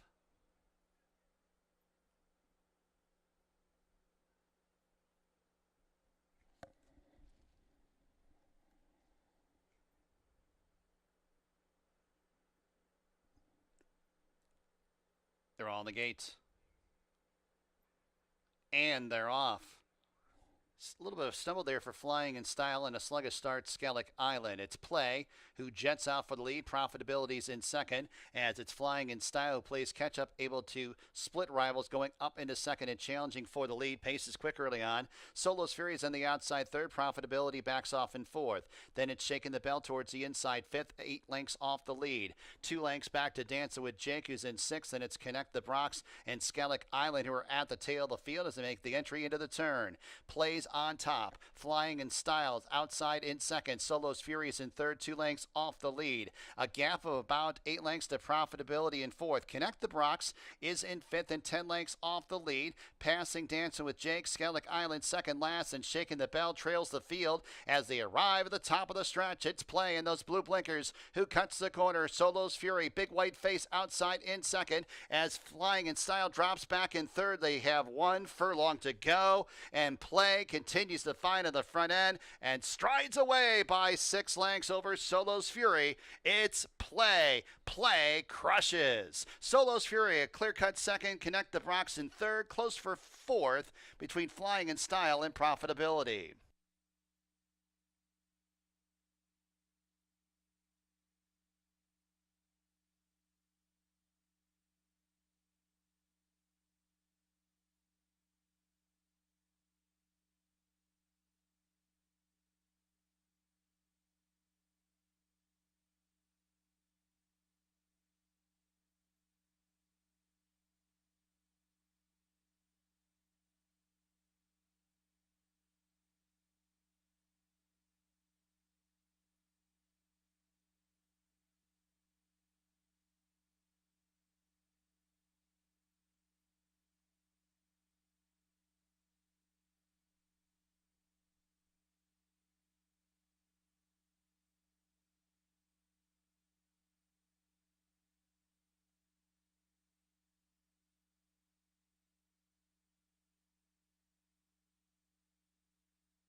6875 in race 5 here at Finger Lakes. 6 furlongs, 111.58. Play. Your unofficial winner.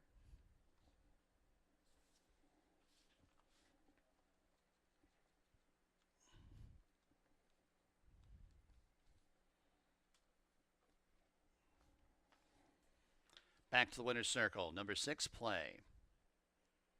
Texas bred. 5-year-old bay gelding by Cantharos out of Bacon Baby. Barry Schwartz, the owner. Michael Ferraro, the trainer. Sofia Vivez, the winning jockey. Stanton Stables bred. Play.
All right, 9 minutes opposed for race number 6, and what an impressive effort.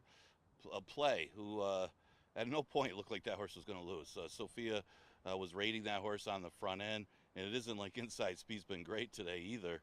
Play was just had a ton under him. Good looking performance. That one for Michael S. Ferraro's price. It was only the 7th start for that horse, and Play was just playing with that field. I think that horse would have won an allowance race today. 6th race, a 5,000 maiden claimer going a distance of 6 furlongs. And you look at the board right now, of course, Whiskey Fran's going to get some play. Had that race last time off the layoff and ran well to be second despite breaking a step slow. Got closed by Bernie Money, who did have a little backlash. That horse had been facing tougher. That was the first time using Lasix 2 for Whiskey Fran's. Logical horse in here. I did use him second or third. I used him third. The horse I liked was Stormy's Dreamin' just because of the big drop. I mean, this horse, it's day and night when you're going from maiden special weight all the way to the bottom of 5,000, especially if you're competitive against maiden special weights. He ran third against Billy at the Gate and But Now I'm Found. Either one of those horses would crush this field. The last race wasn't as good, but the speed didn't back up either. Painting Stones was a much the best winner. The margin of defeat not as bad as it looks when you have a runaway winner like that. So I guess the question mark is why such a steep drop. Could have run for the 11-9, but drops all the way to the bottom. But Stormy's Dreamin' to me looks like a good play at odds of 7-2. It's a big price considering the drop, but you're going to get that because of the 4. Whiskey Franz is going to get some play just because of overcoming the bad start. But keep in mind, this is a tougher field today, so maybe the 6 could be a better play. The 5, 9, and 4 is a tricky read here, just because how the margin of defeat. I mean, this horse, I bet you over 50. That's 68 lengths this horse lost by last time in the mile. They were already had the water truck out on the track and all the tractors while this horse was finishing. Just kidding. I don't know if they did or not, but it didn't beat a horse. He had to finish it to get the check. Draw a line through that race. But then again, he's getting beat pretty bad in those maiden races. But if you go back to earlier this spring, this horse had a lot better running lines and a lot better numbers than the rest of the group he faces here. So he will get the class relief, drop into 5,000, and might be able to wake up. And might set a record for margin of defeat in the last race and then winning the next, if he does. And I think he's got a chance in here. Feline Treasure's another one to consider on the drop. This horse ran against the 11-9, so not as steep a drop as Stormy's Dreaming, but did run third at the 11-9 level against a decent field. But last time did have the bad start and never really got into stride. So it goes back to 6 furlongs today. Has had his chances, most of them on the turf in New York, and of course is better bred for the turf. But this is 5,000, and the drop could wake this one up. And of the few that I thought had a shot as far as win threats, and I'm going to break it down to these 4 as win threats, I thought Feline Treasure's got the best price. So he's at odds of 19-1, although I do like Stormy's Dreamin' the best of the 4. Just think it's too big a drop. Exacta Tri Super Daily Double and Pick 3 starts in the 6. We scratch the 8, yet again, Ex Machina.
Horses coming on the track for race number 6 from Finger Lakes. There's number 1, Ananias and Christian Navarro. Number 2 is Mount Morris with Luis Perez. Number 3, Stimuli and Michael Davila Jr. Number 4 is Whiskey Friends and Cabercoa. Number 5, 9 and 4, him and Harkey.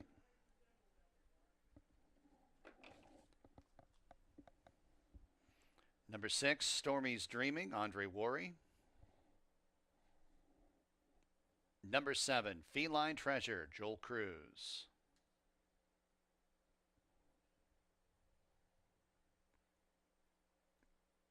Here's number 9, Destin of Robin, Laird Bailey. And number 10 is Rev Parker, Emmanuel de Diego. Post time in just a few minutes.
Approaching the gate here at Finger Lakes.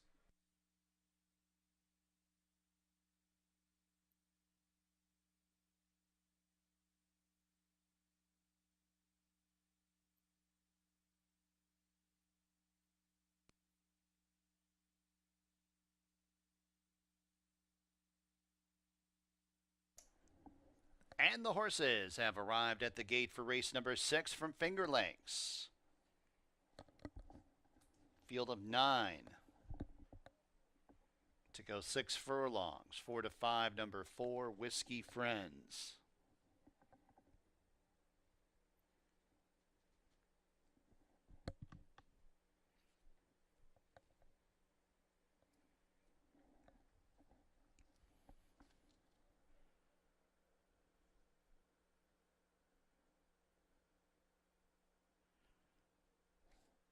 Loading up race 6, Whiskey Friends going up.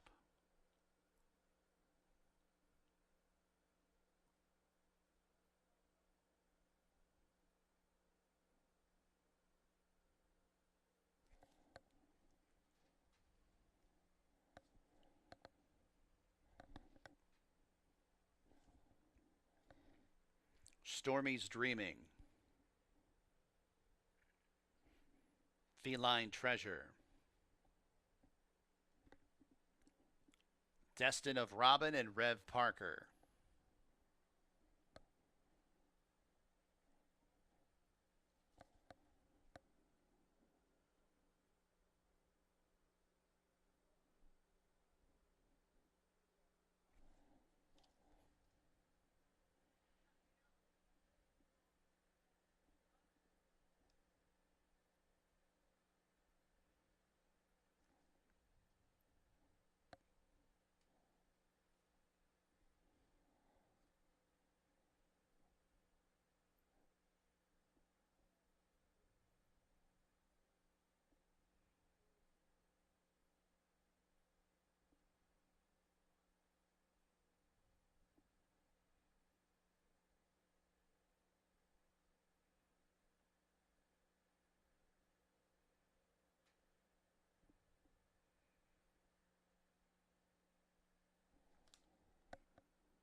Rev Parker to the outside.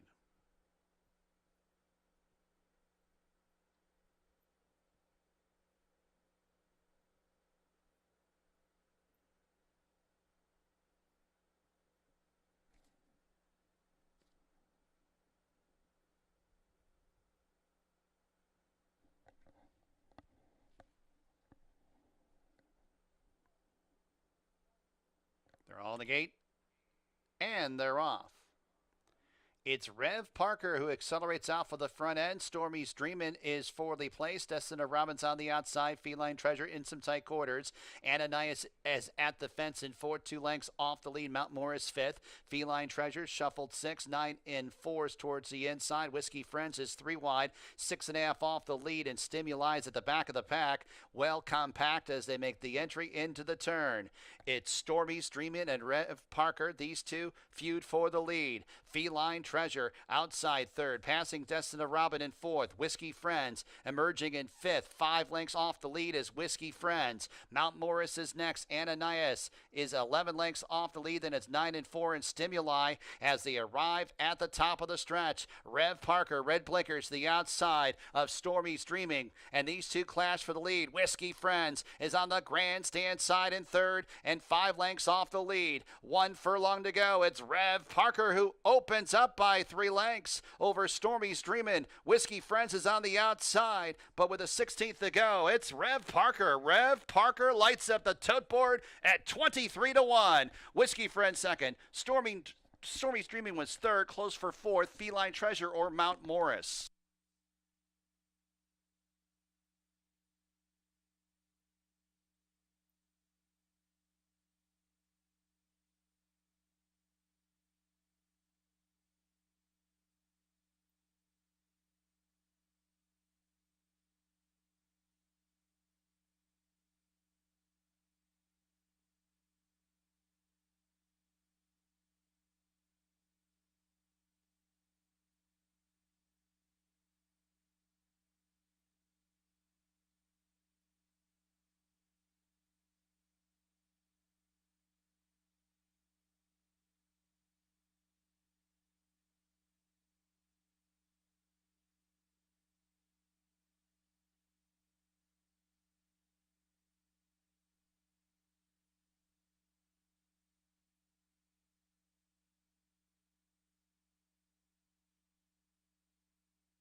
10-4-6-7. Number 7, Feline Treasure, was fourth.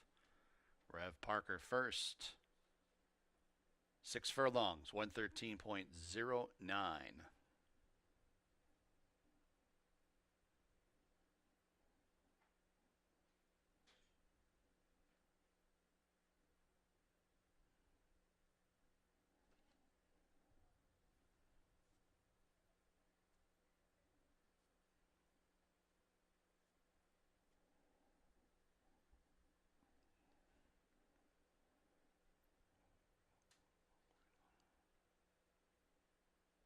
It's official. 4840, the winning mutual. Rev Parker to the winner's circle. New York bred. 4-year-old bay gunning by Astern out of Ditcham. Peekaboo Stable owns. James Aquilano trains. Emmanuel De Diego, the winning jockey. Gene Rolfe. Bred Rev Parker. Double $72. Exacta 157 even. Try $154.25. Dime Super 91.20. Pick 4 of 4, $2,108 even. 7th race, Finger Lakes, scratch number 3, Hair on Fire.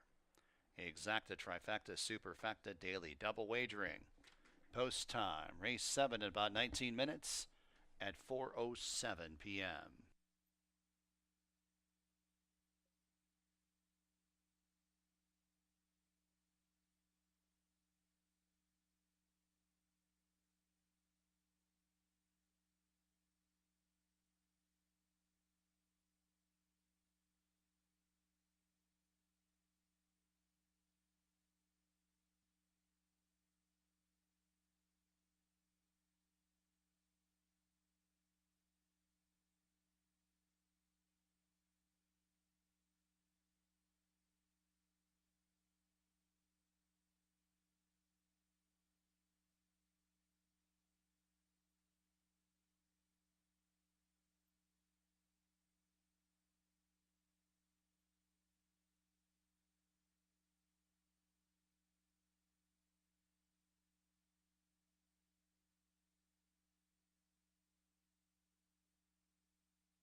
All right, a little bit of a long shot in race number 6. Rev Parker getting up there in price with 6-1 morning line, but it was a big price in that race. Was dropping to 5. Of course, he had a few droppers in there, but he finally ran his race in his third start off the layoff. That was the Barber, Emmanuel Di Diego for Aquilano. That's going to add some big value to all the numbers, whether you're playing pick 4s, pick 5s. Scratch the 3, Hair on Fire, out of race number 7. Another competitive race where it's really hard to discount anybody in here. Now, the one thing you say, there's not a lot of speed in this race. Of course, we had a few races like that. Freedsdale appears to be the early pace setter. He's coming off a second place finish last time to Monomoy Beach, who's a multiple winner this year. That was one was claimed by Beth Miller Saw and had a couple wins for her, as well as winning for Ferraro before that. So you got to think he's got a little bit of talent. He's had no excuse the last couple races for the level, but maybe he'll have a tactical edge here as the speed of the race. The 5-horse Delaware Boys, pace-wise, might be against it, but you got to think that the drop's got to help. He's run against allowance foes. He's run against some good horses last year. So even when he dropped the 11-9, he was always right there, a first and a second. So dropping back down to the 11-9 today, you got to think we'll respond to the drop, but it's just a matter of his running style. He does like to come from out of it, but even without the pace, he might be better than most of these. The 4 is This Time Yes. This Time Yes ran a good second behind Coin Jar, a horse that was the speed and came back to win his next start as well. Well, last race he wasn't badly beaten by Bustino Santino, his stablemate, and that race was probably better than this one in a sense that, Aries Magic is kind of an allowance horse. The horse just found himself too far out of it at 5.5, and then Creation of Adam probably wants to go longer, but it was better than the 11-9s as well. Either one of those Engelhard horses could probably win an allowance race. So that heat came up pretty tough. So this could be considered a little bit easier, even though you do have a couple drops in here. This Time Yes, I think, is a major contender, and he's going to be a price at odds of 6-1. Arcadian's going to get some play. He's 5-2. Obviously Linda Rice, a very good trainer, high percentage trainer everywhere else, but the horses that she's sent here this year are winless so far, and this one wants to go longer. So it's a McLean's Music, but it's out of a dam by AP Indy. Obviously bred better than these horses. There's some back class running in stakes races. It's a Kentucky bred, but dropping the 11-9 off the last couple efforts doesn't equal victory. The numbers the last couple aren't good enough, but maybe that back class will come through, and he would win for some of the chalk players because he's going to get some play as the morning line favorite. So that's a few of the contenders for race number 7. Exacta Tri Super and Daily Double offered. We scratched the 3, Hair on Fire.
Coming on the track for the 7th race from Finger Lakes.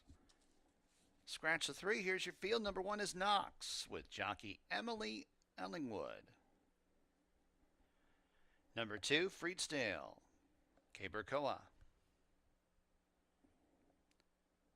Number 4, This Time Yes, and Emmanuel de Diego. Number 5, The Delaware Boys, Kevin Navarro.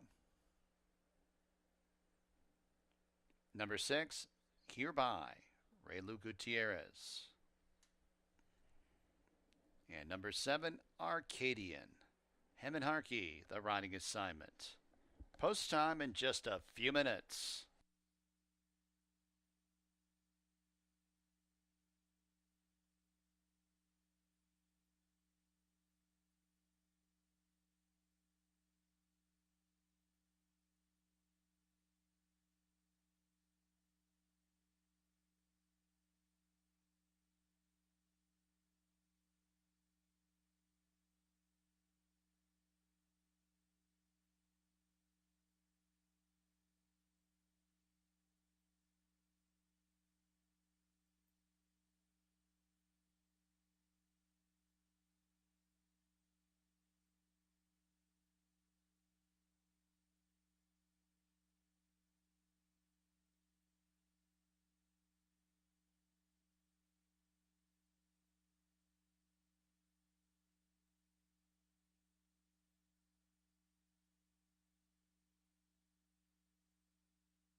Horses begin their approach to the starting gate here at Finger Lakes. Approaching the gate.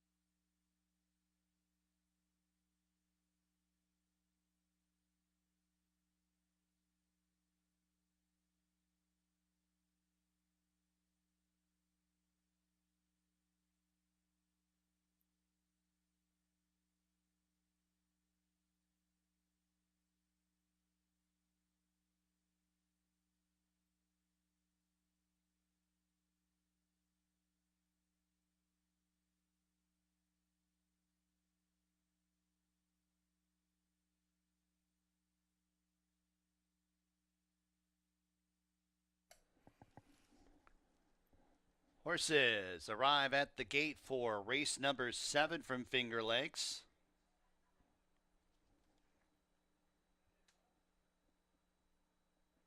Evenly matched field of 6 to go 6 furlongs. 8 to 5, number 2, Freedsdale.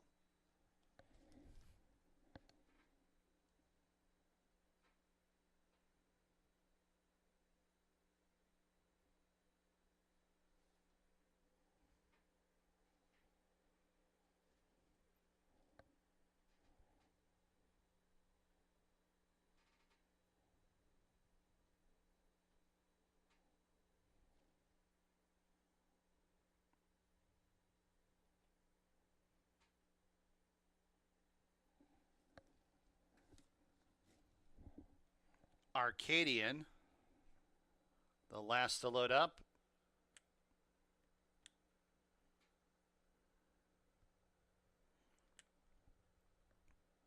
They're all on the gates. And they're off.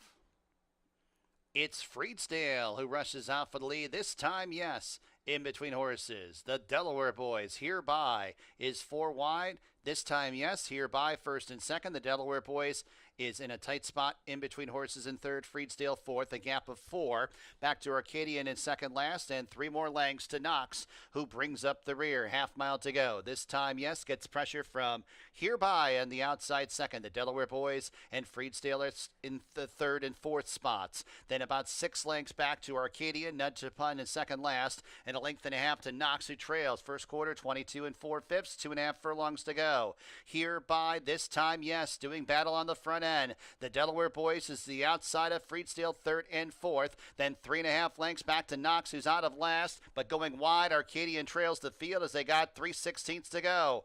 It's this time, yes, on top by 2. Freedsdale gets the light of day outside second. The Delaware Boys is 3 wide. Knox stands side, 16th to go. This time, yes, and Freedsdale. Freedsdale lunging at this time, yes, and Freedsdale able to pass this time, yes, for the win. It's close for third. Knox to the outside of Arcadian.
Two, 4, 7, 1. Number 2, Freedsdale first.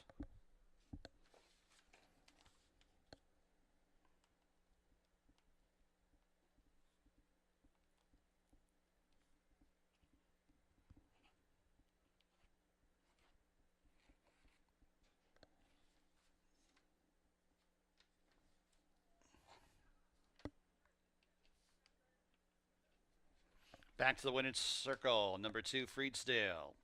New York bred, 4-year-old bay gelding by Reedsdale out of Sumizoni.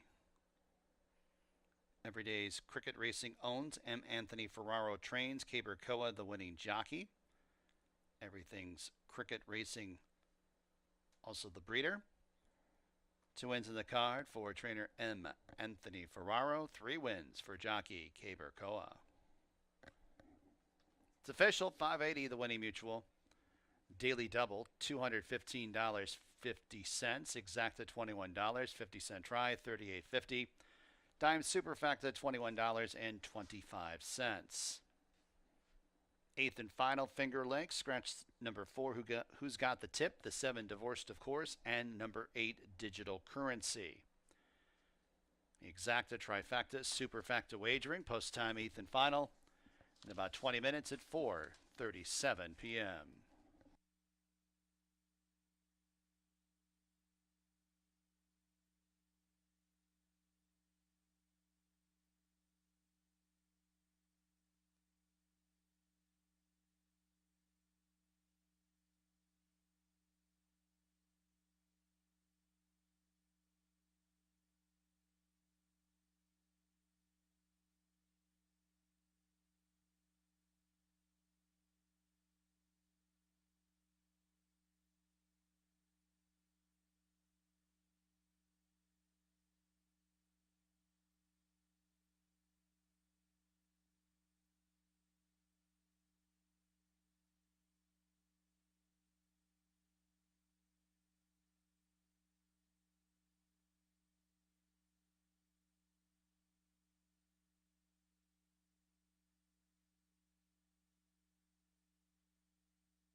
All right, getting ready for race number 8, which is the final race on this Tuesday card. Going back to the 7th. Yeah, it looked like this time Yes was on his way to victory, but Freesdale was able to just chase him down late. Those two hit the wire together as Freesdale. Another win for Caber Koa. He's having a pretty good day. He gets the victory for M. Anthony Ferraro. Okay, last race is a never won 2 claimer. Going a mile and 70. We scratched the 4, 7, and 8. Well, Focus Pocus getting some play. She's the obvious speed of the race. It's just a question of, will she hold on at 5,000? She is stopping against tougher. She runs against the 16. She runs the maiden 30. She did win a maiden 30, but she had everything her own way. She was able to take care of business there. But since then, she has stopped every time.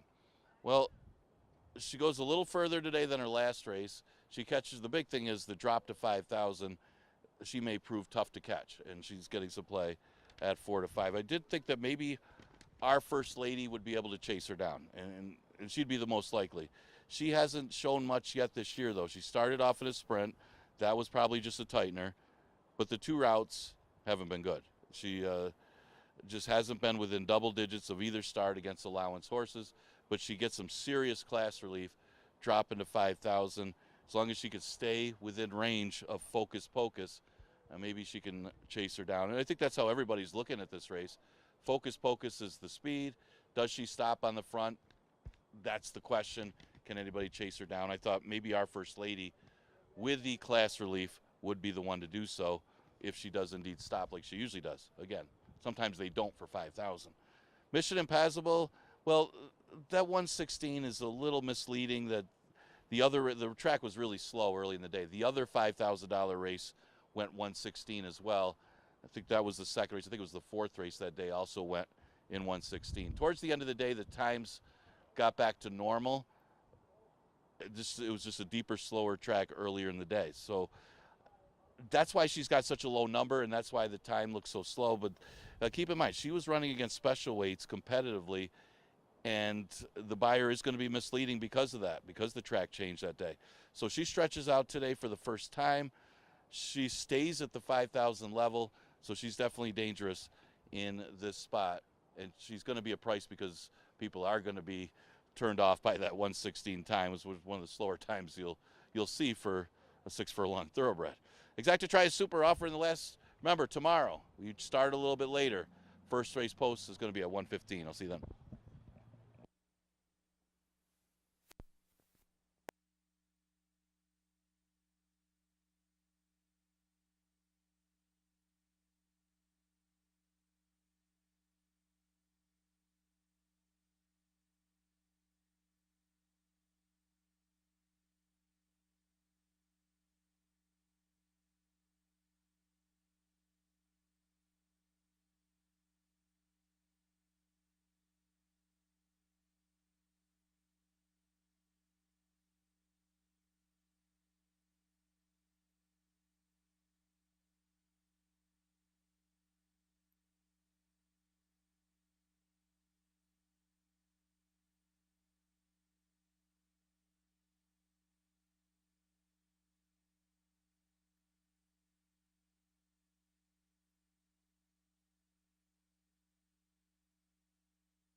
Horses coming on the track for the 8th and final from Finger Lakes.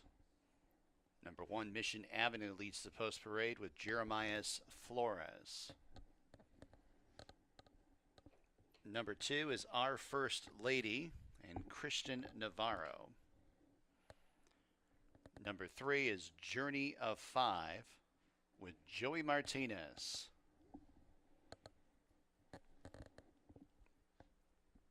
Number 5, Floral Oats, Hemin Harkey. And number 6 is Focus Pocus, Michael Davila Jr. Post time in just a few.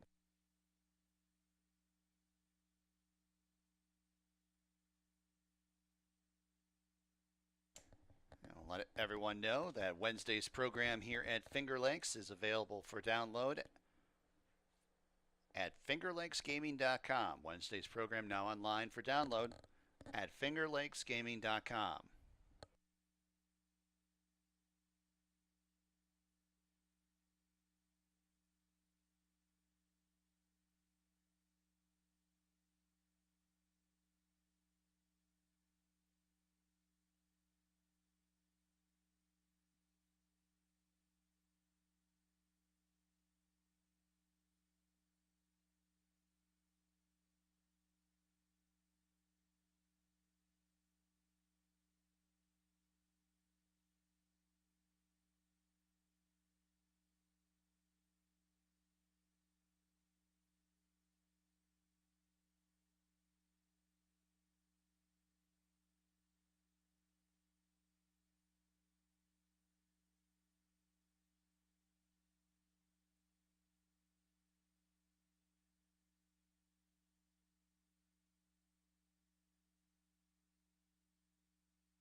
Approaching the starting gate at Finger Lakes.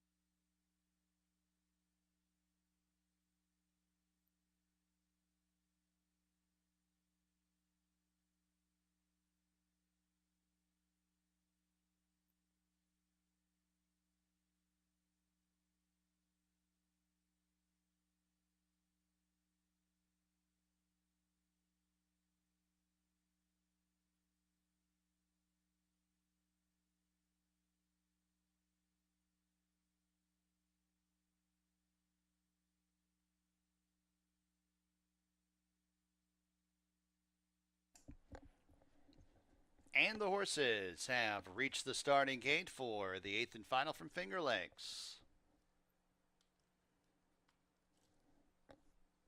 Down to a field of 5 to go, a mile 70 yards.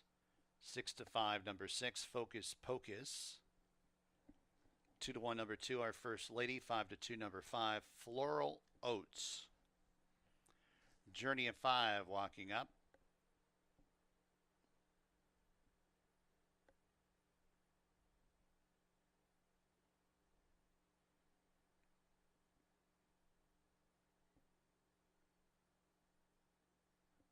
Goes in.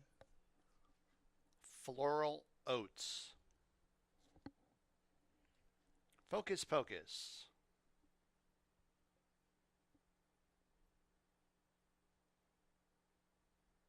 Now 6 to 5, Our First Lady. 9 to 5, Focus Pocus. They're all on the gate. And they're off. It's Focus Pocus and Journey of 5. These two accelerate out for the front end. Floral Oats rates in 3rd, then it's Mission Avenue in 4th, and Our First Lady's in the 5th and trailing position as they corner around the first turn. Focus Pocus on the front end has a lead by almost 2 over Floral Oats in 2nd. Mission Avenue, the first to move on the outside in 3rd, and then it's Our First Lady in the red blinkers to the inside of Mission Avenue in 2nd last, and Journey of 5 has been shuffled back to the tail of the field. 5.5 furlongs to go. Focus Pocus has a lead. Let's call it a long neck over Floral Oats, who shadows that one outside 2nd. Mission Avenue rates in 3rd, then a length and a half back. Our First Lady niggled upon to keep up in 4th, and a gap of 2 to Journey of 5, who trails the field. The opening half in 50 and a 5th as they make the entry into the far turn. Focus Pocus and Floral Oats, these two together as one with 3 furlongs to go. Mission Avenue being asked to go after the leaders in 3rd, 2 lengths off the lead, and Mission Avenue making a strong 3-wide bid as Floral Oats takes over from Focus Pocus. Mission Avenue now up into 2nd. Then a few more lengths back to Our First Lady in 4th, and Journey of 5 trails the field as they reach the top of the stretch. Mission Avenue drifting out very wide, but assumes command with 3/16 to go. Mission Avenue on top by a couple over Floral Oats in 2nd, and then in 3rd, it's Our First Lady as they run to the 16th pole. It's Mission Avenue on top by about 2 over Floral Oats. It's Mission Avenue in the nightcap here at Finger Lakes. Floral Oats was 2nd, Our First Lady 3rd, Focus Pocus 4th.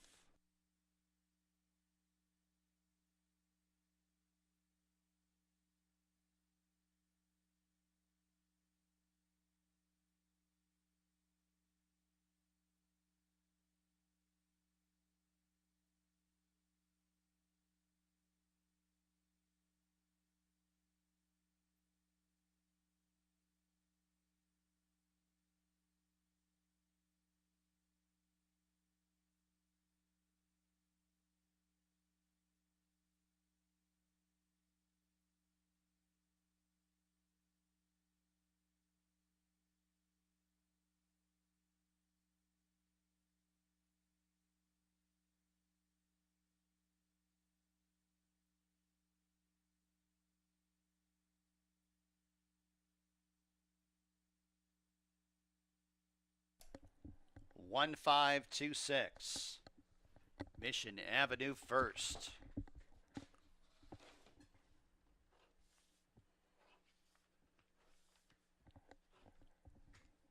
Mile 70 yards, 148.81. Another reminder that Wednesday's program available online for download at fingerlakesgaming.com.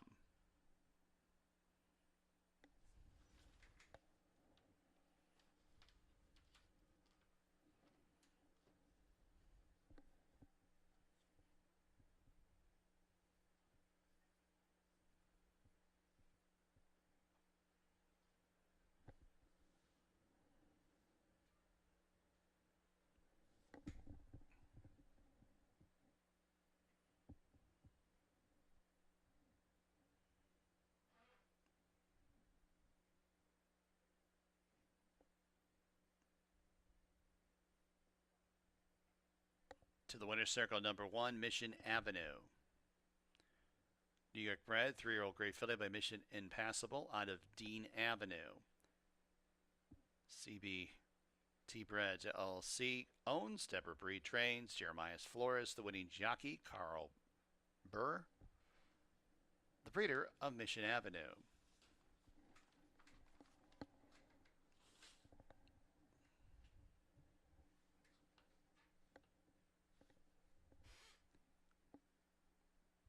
Double $49.80, exacted $58. 50-cent try, $25.50. Dime super, $6.17. Pick 3, $358. Pick 4, $404. $1,283.50. Pick 5, $505. $14,722.50.